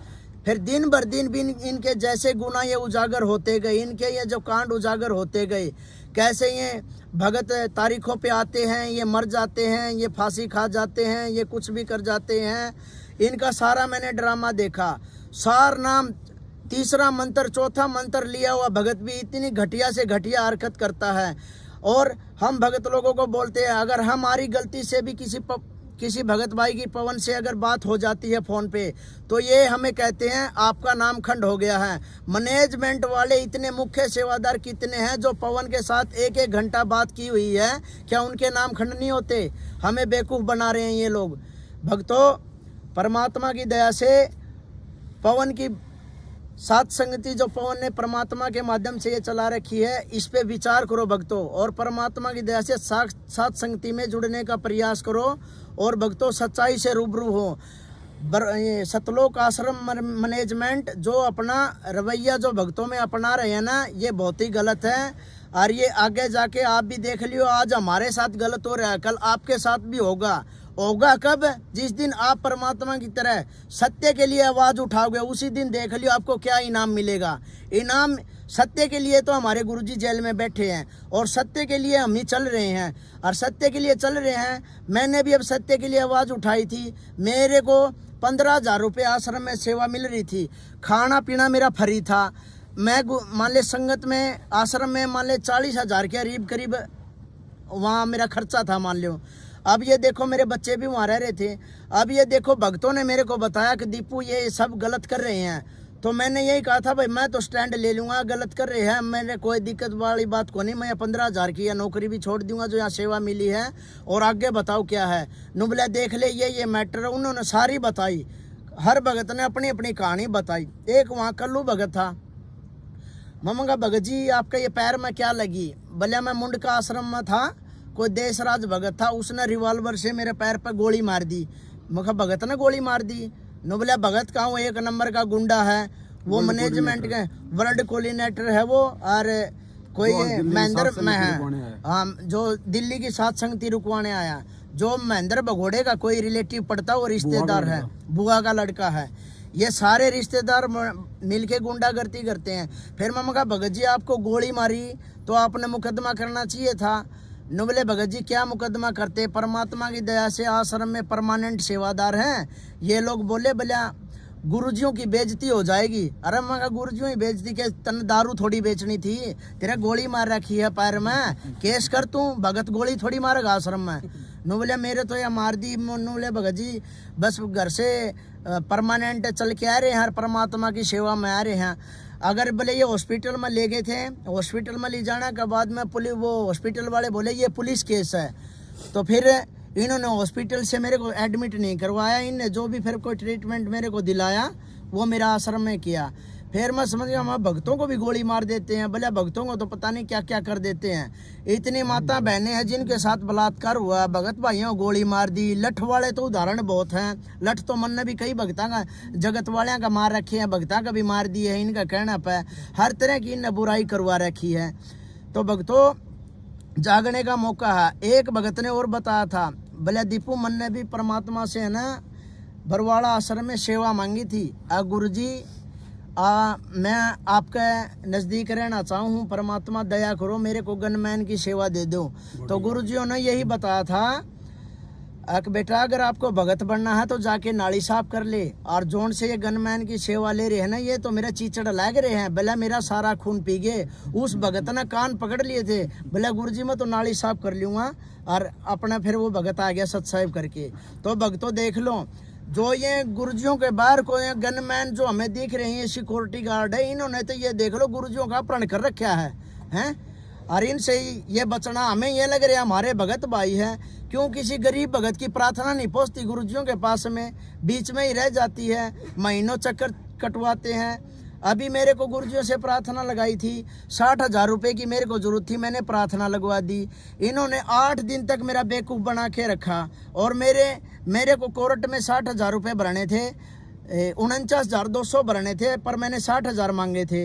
इन्होंने 8 दिन तक मेरा बेवकूफ़ बनाया। आश्रम के सेवादार जो भी मेरे को मिलता था ये कह रहा था, भले दीपू ये देख व्हाट्सएप पे वो अपना दिखा रहे थे मैसेज, भले 2-2 महीने से हमारी प्रार्थना लगी है, इतने आपसे कम पैसों की लगी है और हमें ज़रूरत है। वो सैलरी सेवादार थे। फिर मैं कहा आपको मिले क्यों नहीं, भले पता नहीं, जवाब ही नहीं देते हैं मुँह से। मैं कहा जवाब तो इन्हें देना चाहिए, आप इनसे थोड़ी मांग रहे हो, आप तो गुरुजियों से मांग रहे हो, गुरुजियों के भगत है, आप तो अपना भगवान पर चाहे कुछ भी मांगो।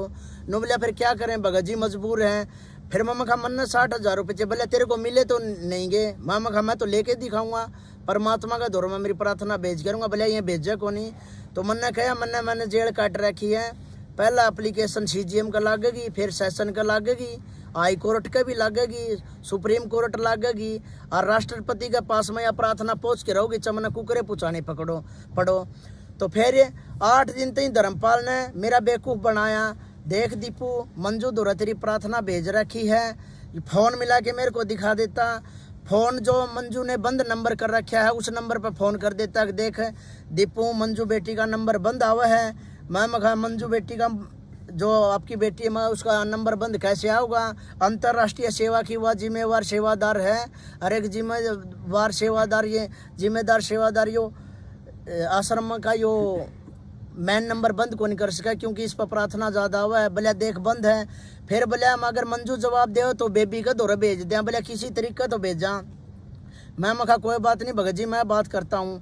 थोड़ी ही देर 8 दिन बाद की बात है, फिर मैंने भगत से एक से बाहर से फ़ोन लिया, मंजू का नंबर लिया। मैं कहा मंजू दीदी का नंबर दे दो, मैंने उससे बात करनी है। फिर मैंने मंजू दीदी से बात की। मंजू दीदी से बात करते मंजू दीदी के पास मैंने प्रार्थना की, पूछी माँ दीदी ऐसे ऐसे आश्रम के जिम्मेवार सेवादारों के मैंने गुरुजियों के पास 60,000 रुपये की प्रार्थना भेजी थी, बहन उसका क्या रहा। भले दीपू क्या प्रार्थना थी। माँ दीदी आपके पास जी प्रार्थना आ रही है तो पूछो क्यों हो, क्या प्रार्थना थी, मैंने लिख के दे रखी है। तो वनोली भाई चल तू दोबारा लिख के बता दे। तो मैं समझ गया इसका तो इन प्रार्थना भेज नहीं रखी। तो मैंने दोबारा फिर भिजवाई, लिखवा दी उसका तो प्रार्थना मंजू के पास में।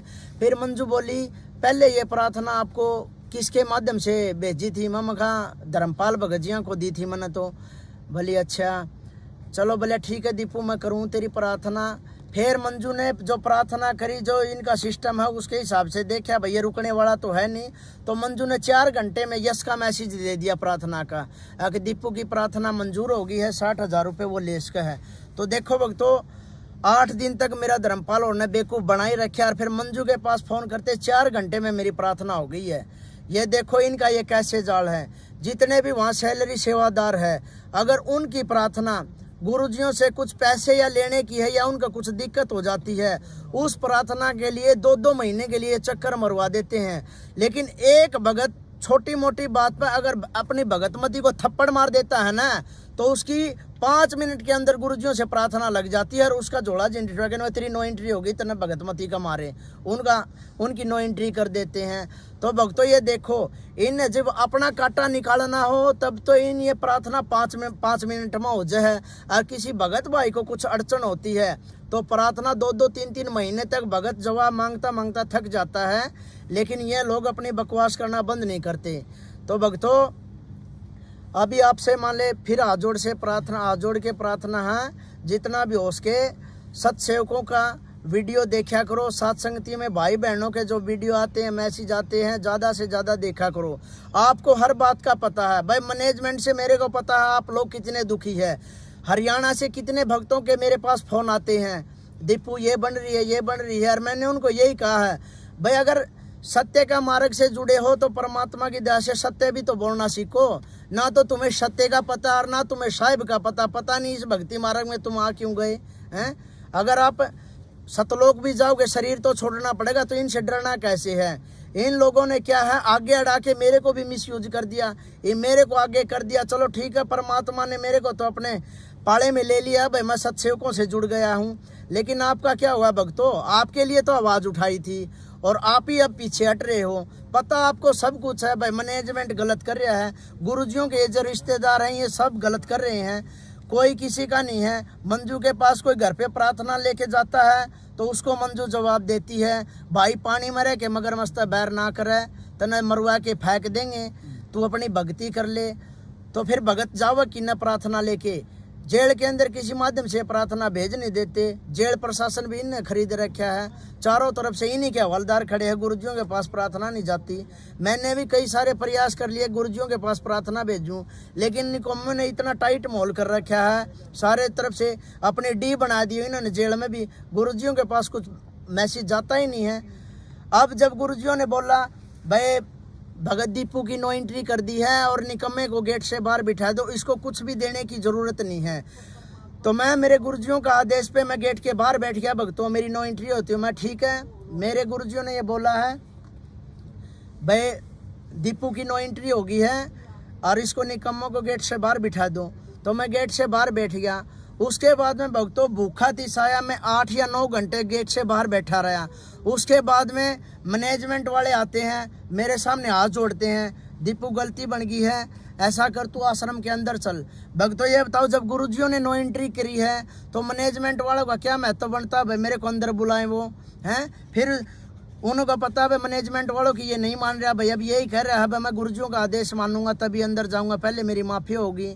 फिर मेरी एक 7 रोड की लीलम बहन है, मैनेजमेंट वालों ने उसका फ़ोन करवाया, जिससे 3-4 महीने से मेरी बातें बंद हो रही थी। मैनेजमेंट वालों ने फ़ोन करवा के लीलम बहन ने, जो मैं जिसको अपनी माँ से भी बढ़ के मानता हूँ, उस लीलम बहन ने मेरे ऊपर दबाव दिया, भाई तू गेट के आगे से उठ ले। मैं कहा बहन गुरुजियों ने एंट्री करी है और गुरुजियों ने वाणी भी बोल रखी है भाई, जो गुरु वचन पर डट गए कट गए फंद 84 के।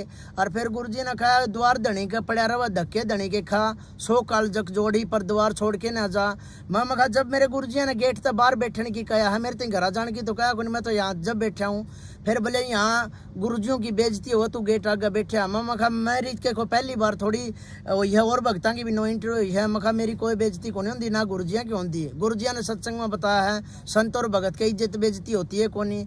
फिर मैं कहा बहन आज वो भाई और बहन वाला कोई मैटर नहीं है, आज मैं ऐसा शिकंजा में फंस के खड़े हो गया हूँ, षड्यंत्र का शिकार हो रहा हूँ, एक भगत और भगवान का मैटर चल रहा है यो।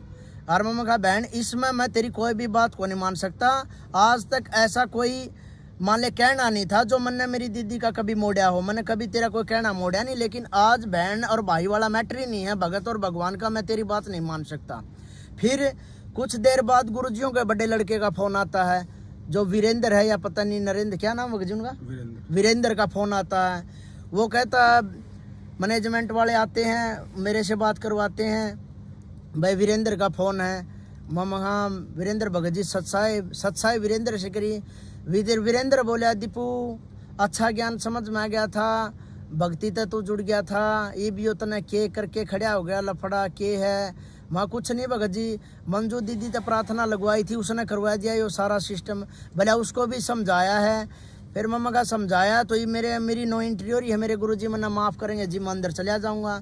नुबलिया कोई बात को नहीं, गुरुजी तने माफ़ भी कर देंगे, लेकिन अब तेरे को मैं बोल रहा हूँ तू आश्रम के अंदर चला जा। भाई मैं कह रहा हूँ कोई मैनेजमेंट वाला तेरे को कुछ नहीं बोलेगा। मैं मगा भगत जी आप मेरे गुरु थोड़ी हो, आप तो मेरे नॉर्मल से भगत भाई हो, मैं आपका आदेश कुकर मानूं, मानना आदेश गुरु जी का चाहिए। अरे बोले मैं भी तो कुछ होगा, मगर मेरी नज़र में तो कुछ भी को नहीं। हाँ मनने तो मेरे गुरु जी का आदेश चाहिए। और पूरी क्या कह रहा था, बोले मरवा के छोड़ दिया। हाँ जेल में एक भगत था, वो जगत था बलवान जुलेड़े का, वह पूछा थोड़ा चकिया मेरा बोले के करवा दिया, बोले कि मैं नहीं बुढ़ा दिमाग खराब हो रहा, हम और फंसवा के घेर दिया। कौन बोला? हाँ, ये जो गुरुजियों का बड़ा लड़का है। अब ये जो जितनी भी बात वहाँ बोलते थे वो जगत वाले, हम कहती भाई बात तो करते ही थे, जब तक तो मैं शरण में ही नहीं आया था गुरुजियों का है। इसी घटिया घटिया सतर की ये बातें करते थे। ये जितने भगत थे जे गुरुजियों का केस में फंस तो गए थे, कुछ भक्तों ने छोड़ के जिनके जुगाड़ नहीं थे, जो गुरुजियों के रिश्तेदार थे, सारे ने अपने पैसों का बलबूते पे, जो अन्य कैदी थे जेल के गैंगस्टर थे, उनके पास अपनी जजों से सेटिंग करने के लिए, नाम कटवाने के लिए पैसों में सेटिंग करते घूम रहे थे। लेकिन परमात्मा ने ऐसा होने नहीं दिया, एक भी नहीं निकलने दिया इनमें से। नहीं, इनने पूरी सेटिंग करने के लिए पूरे हाथ पैर मारे थे, चाहे कितने लाख रुपए में बात हो, हमने इस मैटर तक छूटना चाहिए, लेकिन परमात्मा ने एक भी नहीं निकलन दिया। सब बचन एक नंबर के बकवासी भगत थे, ये डोंगी थे। गुरुजी कहते हैं ना भाई भगते में यहाँ स्वांग करने वाले आपको बहुत मिलेंगे, ऐसी बात नहीं थी। सारे तो निकम्मे नहीं थे, कुछ भगत उनमें ठीक भी थे और कुछ बिल्कुल ही गए गुजरे थे, जिनको कुछ मतलब ही नहीं था भक्ति से। कोई कुछ कह रहा था, किसी का थोड़े बहुत लठ लाग रहे थे, वो उड़ा कवा था भाई आगे भले बरवाला आश्रम में खीरे नहीं खावांगे, चल 84 में सूर बन के गूँ खाना पड़ जियो, बोले खीर नहीं खावांगे महाराज जिया की। ऐसी ऐसी ये टोपी करे थे, क्या के भगत हैं बॉस। कभी इनकी देखता उड़ा है, कभी दाल पर रोड़ा कर लेते थे, कभी किसी चीज़ पर झगड़ा कर लेते थे, कभी किसी चीज़ पर झगड़ा कर लेते।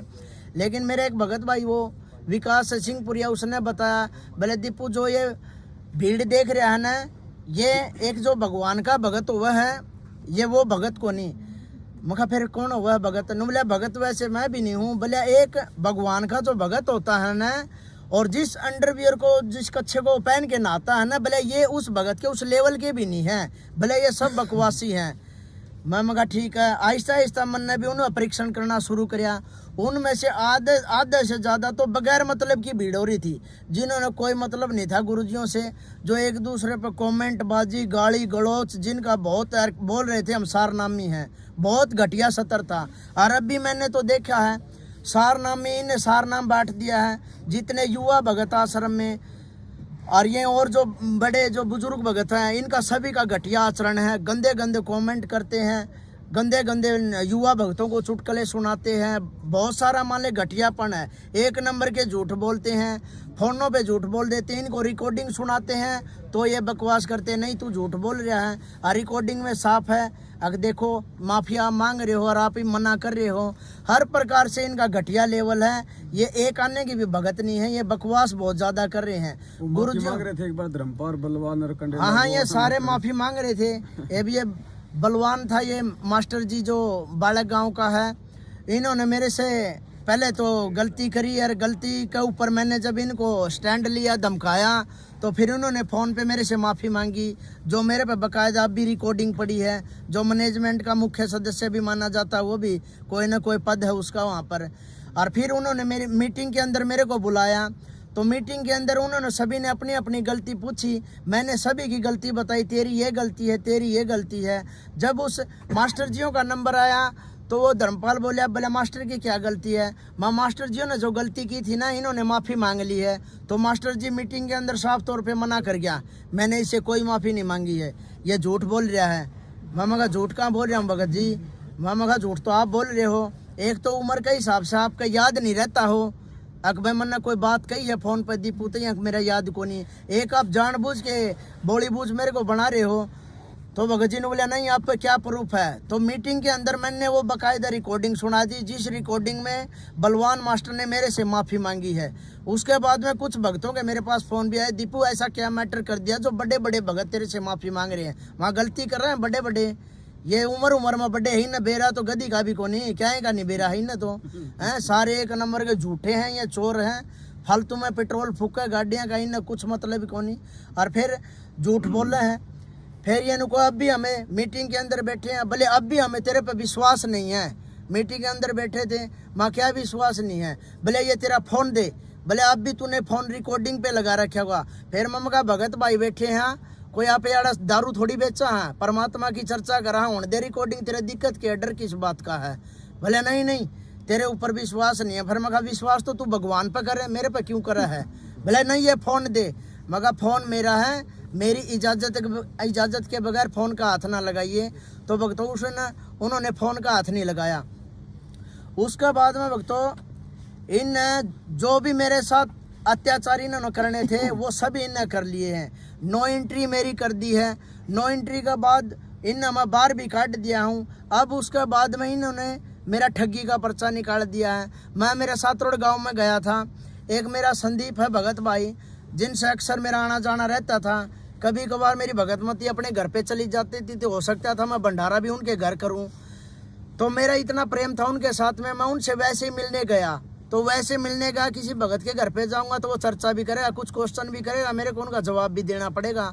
उसके घर से आते ही इन्होंने मेरे पास राजेश शिवानी का फ़ोन करवाया, अक दीपू तू क्यों भगतों के घर पे जाता है। मैं कहा भाई भगत भाइयों का तो घर में जाऊँगा, जिन तक मेरी सच्चाई बहुत दिक्कत की है। तो राजेश शिवानी ने बोलिया भाई तू भगता का घर ना जाया कर। मैं कहा भाई भगता घर जाऊँगा। फिर बोले ये तेरे पीले पर्चे काट देंगे।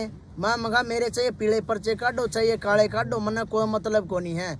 और मैं कहा भगता का मैं क्यों जाऊँगा, किसी भगत गला मेरी सच्चाई बच्ची है तो मैं उसका जाऊँ हूँ, नहीं मैं किसी भगत भाई को तो थूकने भी को नहीं जाऊँ। कोई इतनी मरोड़ करे तो कि दीपू तू यहाँ ना आइए, मन ने मेरे गुरु जी ही जरूरत है, किसी भगत भाई की को नहीं। लेकिन 6 मिनट की राजेश शिवानी की रिकॉर्डिंग है मेरे पास, उसने जो बोला वो सारा रिकॉर्ड है।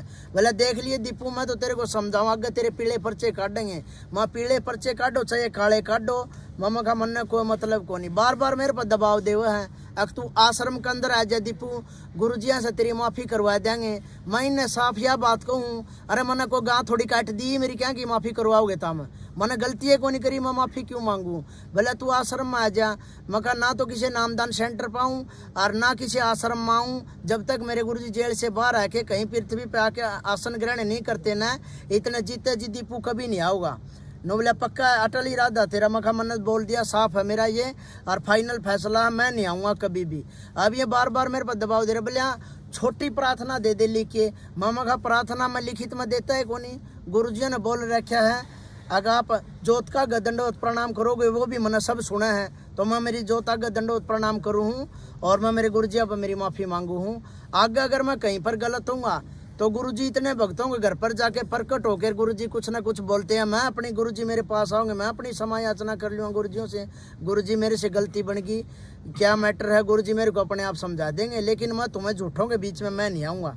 मेरे गुरुजियों ने मेरे को ज्ञान दे रखा है, मैं तो मेरे घर पे मेरे पाछू यज्ञ करूँगा, मेरे गुरुजियों को भोग लगाऊंगा, मेरे घर को ही मिनी सतलोक बनाने की पूरी कोशिश करूंगा गुरुजियों की मर्यादा में रहते हुए। लेकिन मैं तुम झूठे गुंडे बदमाश चोर बलात्कारी हर प्रकार की क्वालिटी तुम्हारे अंदर है, मैं तुम्हारे बीच में नहीं आऊँगा। मैंने तो मेरे जैसे भगत भाई चाहिए हैं जो साफ सुथरे हैं, पाक है। छोटी मोटियाँ कमियाँ सभी के अंदर है, लेकिन तुम्हारे जैसी बड़ी बड़ी कमियाँ सत्सेवकों में नहीं है। तुम्हारे अंदर तो कितने देख लो, जो मोटे मोटे पदों पर बैठे हैं, बलात्कारी भी भगत है, और भले इतना एक नंबर का यो तो भगत है, चोर भी भगत है, ठग भी भगत है, आश्रम का सामान बेचने वाला भी भगत है। हर प्रकार के जो चोरी डकैती जो भी निकम्मे काम करते हैं वो सारे भगत है, लेकिन जो मर्यादा में कोई रहता है वो भगत नहीं है। भक्तों, परमात्मा की दया से बार बार आपको यही बता रहे हैं, सत सेवकों से जुड़ने की कोशिश करो। ये भाई भगत भाई और बहनें, इनका बहुत अच्छा आचरण है और परमात्मा को भोग लगाते हैं। आगे आने वाले समय में परमात्मा का इसी तरह से हर घर में परमात्मा की सत्संगति होगी और परमात्मा का इसी तरीके से भोग लगेगा। 6 या 7 साल के अंदर हरियाणा सतलोक आश्रम मैनेजमेंट का यह बुरा हाल है जो मेरे को देखने को मिला है। लठबाज, गाली गलौच, बहनों के साथ में बलात्कार, चोरी जारी, सब रिश्वतखोरी इनके अंदर सब वो है। परमात्मा कभी तो अब ये देखो पुलिस का सहारा लेने लग गए हैं, लेकिन भक्तों परमात्मा ने तो यही बताया है भाई अपना यहाँ कोई नहीं है। आज देखो इन्होंने जो आर्य समाजी हमारे साथ बर्ताव कर रहे थे, आज सत्सेवकों के साथ में हरियाणा आश्रम के जो ये मैनेजमेंट वाले हैं सतलोक आश्रम के, ये कर रहे हैं। भगत भाइयों को पीट रहे हैं, बहनों को पीट रहे हैं, बहनों को ऐसी गंदी गंदी गालियां देते हैं, शराब पी पी के ये आते हैं और भक्तों को लठ मारते हैं। क्या हमारे गुरुजियों ने यही सिखाया है क्या? भक्तों आप तो मेरे से बहुत पहले जुड़े हैं, 7 साल हो गए मेरे को हमारे गुरुजियों के सत्संग सुनते हुए। हमारे गुरुजियों ने कभी भी ऐसी शिक्षा नहीं दी है अब मेरा भगत कोई गाली गलौज करेगा या मेरा भगत कोई लठ मारेगा। आप तुम्ही ने तो बताया है कोई भी कांड होता है, कोई भी झगड़ा होता है, गुरुजी तुम्हें एक बात बोलते हैं, गेट पर ताला और हाथ में माला। तो ये आश्रम में बम कौन पड़वा हुआ है? ये सब फर्जी महेंद्र भगोड़ा के आदेश है। गुरुजी ऐसा कोई आदेश नहीं देते। मैंने तो आज तक गुरुजियों का आशीर्वाद भी नहीं लिया है। जो कुछ भी आपने ही बताया है, जो पुराने भगत है, जो सेवक हैं, उन्हीं ने बताया है। कुछ बहनों ने मेरे को बताया है कि दीपू ऐसे होता था आश्रम में, कुछ पुराने भक्तों ने मेरे को बताया है और गुरुजियों का मैंने ज्ञान सुना है। आज तक मैंने तो गुरुजियों से आशीर्वाद भी नहीं लिया है। जो कुछ भी बताया तुमने ही बताया है और मैंने तुम्हारी बात पे स्टैंड लिया है और तुम्हारी बात पे स्टैंड लिया है। जब मैं सत्य के मार्ग में चला हूँ, जो इनाम मेरे गुरुजियों को मिले हैं आज वो हमें सत्सेव को भी सभी को मिल रहे हैं, दीपू को भी वही इनाम मिला है। तो भक्तों परमात्मा की दया से दीपू भगत जी आपसे हाथ जोड़ के प्रार्थना कर रहे हैं। मेरे सभी भाई भगत बहनों और भाइयों से हाथ जोड़ के प्रार्थना है, जितना भी हो सके साथ संगति वालों के वीडियो देखो और परमात्मा की दया से साथ संगति से जुड़ने की कोशिश करो। आज के इस साथ संगति में दीपू पहली बार आया है, जहां लुधियाना की साथ संगति थी। मुझे यहां आने के बाद बहुत अच्छा महसूस हुआ है और परमात्मा की दया से आज जो मैं वीडियो में जो भी बोल रहा हूं वो मुझे आज खुद को भी ऐसा लग रहा है भाई जैसे कई सारी बातें रह गई है जो आपके सामने पेश करनी थी, लेकिन परमात्मा की दया से आज मैं बोलने में थोड़ा बहुत हिचकिचा रहा हूँ। कुछ पॉइंट जो मैंने बोलने थे वो मेरे से बोले नहीं गए हैं। परमात्मा की दया से आगे से संघर्ष जारी रहेगा और आगे अच्छी तरह से जो जो सच्चाई होगी आश्रमों की, इन भक्तों की जो भक्तों को स्वांग किए हुए हैं, इनकी सारी सच्चाई आपके सामने उजागर करूँगा, जिसका परिणाम मेरी मृत्यु तक भी हो सकता है। लेकिन मैं मेरे भगत भाइयों को जगाने के लिए अपनी कुर्बानी देने के लिए तैयार हूँ। परमात्मा की दया से जितने भी मेरे भगत भाई हैं सभी को सच्चाई से परिचित कराऊंगा और इन घटिया गुंडे और बदमाशों से और इनकी सारी हरकतें मैं आपको बताऊंगा। ऐसा सतलोक आश्रम मैनेजमेंट का कोई भी गुंडा या बदमाश ऐसा नहीं है कि कोई बंदी छोड़ सतगुरुदेव रामपाल जी महाराज का भगत को कोई डरा सके या धमका सके। अगर कोई भगत परमात्मा का भगत है तो वो बिल्कुल नहीं डरेगा, और वैसे डरने वाले बहुत है लेकिन वो भक्तों की गिनती में भी नहीं आते हैं। तो परमात्मा की दया से भक्तों आज दास सिर्फ इतना ही बोलेगा। आगे परमात्मा की दया से आज मैं थोड़ा पहली बार कैमरे के सामने आया हूँ, थोड़ा हिचकिचा रहा हूँ, लेकिन आगे वाली वीडियो में आपको साफ तौर पर इनकी सारी सच्चाई बताऊंगा। जो अभी तक जो मेरे पास और भी पेंडिंग बातें हैं, जो प्रूफ है, हर प्रकार की मैं आपके सामने पेश करूंगा। सत साहिब छोड़ सतगुरु रामपाल जी भगवान की जय हो। सच्चाई भाई और बहनों, दया परमपिता परमात्मा की। भाई और बहन अपने भाई बहनों के लिए देखो ये ठंडा ले आए हैं, रात्रि का समय है, कितनी सेवा कर रहे हैं परमात्मा के बच्चों की, क्योंकि इनको पता है कि ये पृथ्वी के ये असली यौगिक हैं, ये असली साधक हैं और इनकी जितनी सेवा की जाए उतना ही कम है, क्योंकि ये ज्ञान समझ चुके हैं परमपिता परमेश्वर जी का। तो पुण्यात्माओं, आज आपको दीपक भाई ने बहुत सारी बातें बताई हैं और ये मैं भी मानता हूँ कि आज ये पहली बार जो है ये लाइव आ रहे हैं। हालांकि लाइव नहीं, हम लोग ये वीडियो बना रहे हैं, बाद में हम इसको लाइव चलाएंगे। तो पहली बार में थोड़ा सा मतलब आदमी के अंदर थोड़ी सी हिचकिचाहट होती है, लेकिन आप जी रोजाना 8:30 बजे लाइव जुड़े। दास का जो फेसबुक पेज है पवन दास इज लाइव फेसबुक पे जाएंगे आप, अंग्रेजी में लिखेंगे पवन दास इज लाइव, दास का फेसबुक पेज आ जाएगा, आप उसको फॉलो करें।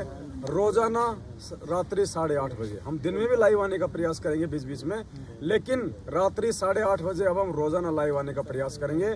दास नहीं आया तो दीपक भाई लाइव आएगा, या कभी कजोड़ भगत जी लाइव आएंगे, कभी और लाइव आएगा। रोजाना आपको 8:30 बजे हम कोशिश करेंगे कि 1 घंटा 2 घंटे का लाइव दिखाएं, आपको सच्चाई से रूबरू करवाएं। बहुत सारी बातें हैं जो ये आज आपको नहीं बता पाए हैं, ऐसे ऐसे किस्से हैं जो गुरुजी के साथ में जो घटनाएं घटित हुई हैं, उससे आपका विश्वास भी बढ़ेगा, उससे आपको हकीकत का भी मालूम पड़ेगा। जैसे कि आपको दीपक भाई ने बताया कि गुरुदेव का जो बड़ा लड़का वीरेंद्र जो कि जेल में है, हालांकि अब हो सकता है जमानत करा के वो बाहर होगा अभी, शायद। जब उसके पड़ने लगे लठ, तो जो जगत वाले उसके साथ में थे चक्की में, तो जगत वालों को कह रहा था कि इस बुड्ढे ने तो हमारा जीवन बर्बाद कर दिया, गुरुजी के लिए कि इस बुड्ढे ने तो हमारा जीवन बर्बाद कर दिया, फालतू में माना है अड़े लाके पटक दिया। और 2006 वो अखबार की कटिंग आज भी रखी है हमारे पास, तारीख पर जब करोता कांड हुआ था 2006 में, ये मनोज, ये वीरेंद्र, ये गुरुजी की पत्नी, ये उनके अखबारों में स्टेटमेंट आए थे कि हमारे को मुंह दिखाने के लायक नहीं छोड़ा इसने, ये बन गया मोटा। आज ये तुम्हारे लिए ब्रह्मा विष्णु महेश बन रहे हैं सिर्फ तुम्हारी अज्ञानता के चलते, तुम्हारी नालायकी के चलते। तुम लाल और लालड़ी की पहचान नहीं कर पा रहे, और ये लाल और लालड़ी की पहचान करवाने के लिए परमात्मा ने ज्ञान दिया है, 7 संगतियां दी हैं। इस भक्ति मार्ग में गुरु जी का सबसे बड़ा कोई दुश्मन है, सबसे बड़ा कोई रोड़ा है तो उनका परिवार है, ये बेटा बेटी भाई बंधु रिश्तेदार जमाई और इनके चमचे, ये स्टेट कोऑर्डिनेटर, ये नामदान संचालक, सबसे बड़े बाधक, सबसे बड़े दुश्मन है ये परमात्मा के। और जो जो व्यक्ति इनकी संगति करेगा, इनका साथ देगा, वो भी परमात्मा को उतना ही बड़ा जो है वो शत्रु की जो है वो गिनती में आएगा। तो आज ये 7 संगति लुधियाना की जो परमपिता परमेश्वर जी ने सफल करवाई है, और दिल्ली में आज क्या हो आप सभी भाई बहनों को अच्छे से पता है। इन गुंडों ने वहाँ की अपनी जो गुंडई हरकतें की हैं, देखना पुण्यात्माओं आने वाले समय में क्या होगा। जिन आत्माओं को आज ये जो रुला रहे हैं ना, ये पृथ्वी पे वो योगिक हैं, वो असली साधक हैं, जो परमात्मा ने आज से पहले जिन जिन आत्माओं को अपनी शरण में लिया, मीरा, धन्ना, पता नहीं कौन कौन सी आत्माएं, ये सब 7 संगतियों से जुड़े हुए हैं। इन आत्माओं को यदि कोई रुलाएगा, पुण्यात्माओं क्या हसर होगा उसके साथ में, हम उसका मतलब वर्णन नहीं कर सकते। ये लोग अपने पतन की तरफ जा रहे हैं, और तुम भी मरोगे इनके पीछे बेवजह। नोट कर लो, अगर समय रहते तुम लोगों ने इनका साथ नहीं छोड़ा, इनकी कुसंगति नहीं छोड़ी, तुम्हारी भी वो दुर्गति होगी जो सुखदेव की हुई थी।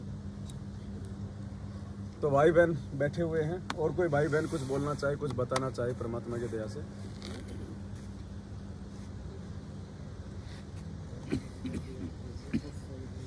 बहन कहाँ है? गोल्डी बहन कौन है? सतसाई बाबू जी। सतसाई बाबू। गोल्डी बहन कौन है? कहाँ है? सो गई क्या? चलो कोई बात नहीं। चलो ठीक है पुण्यात्मा, आज का ये वीडियो हम यहीं पे समाप्त करते हैं। परमात्मा दया करेंगे, आगे फिर आपसे मिलेंगे, और वीडियो को ज़्यादा से ज़्यादा शेयर करें, भाई बहनों को अवेयर करें। सत साहिब बंदी छोड़ सतगुरु रामपाल जी भगवान की जय हो।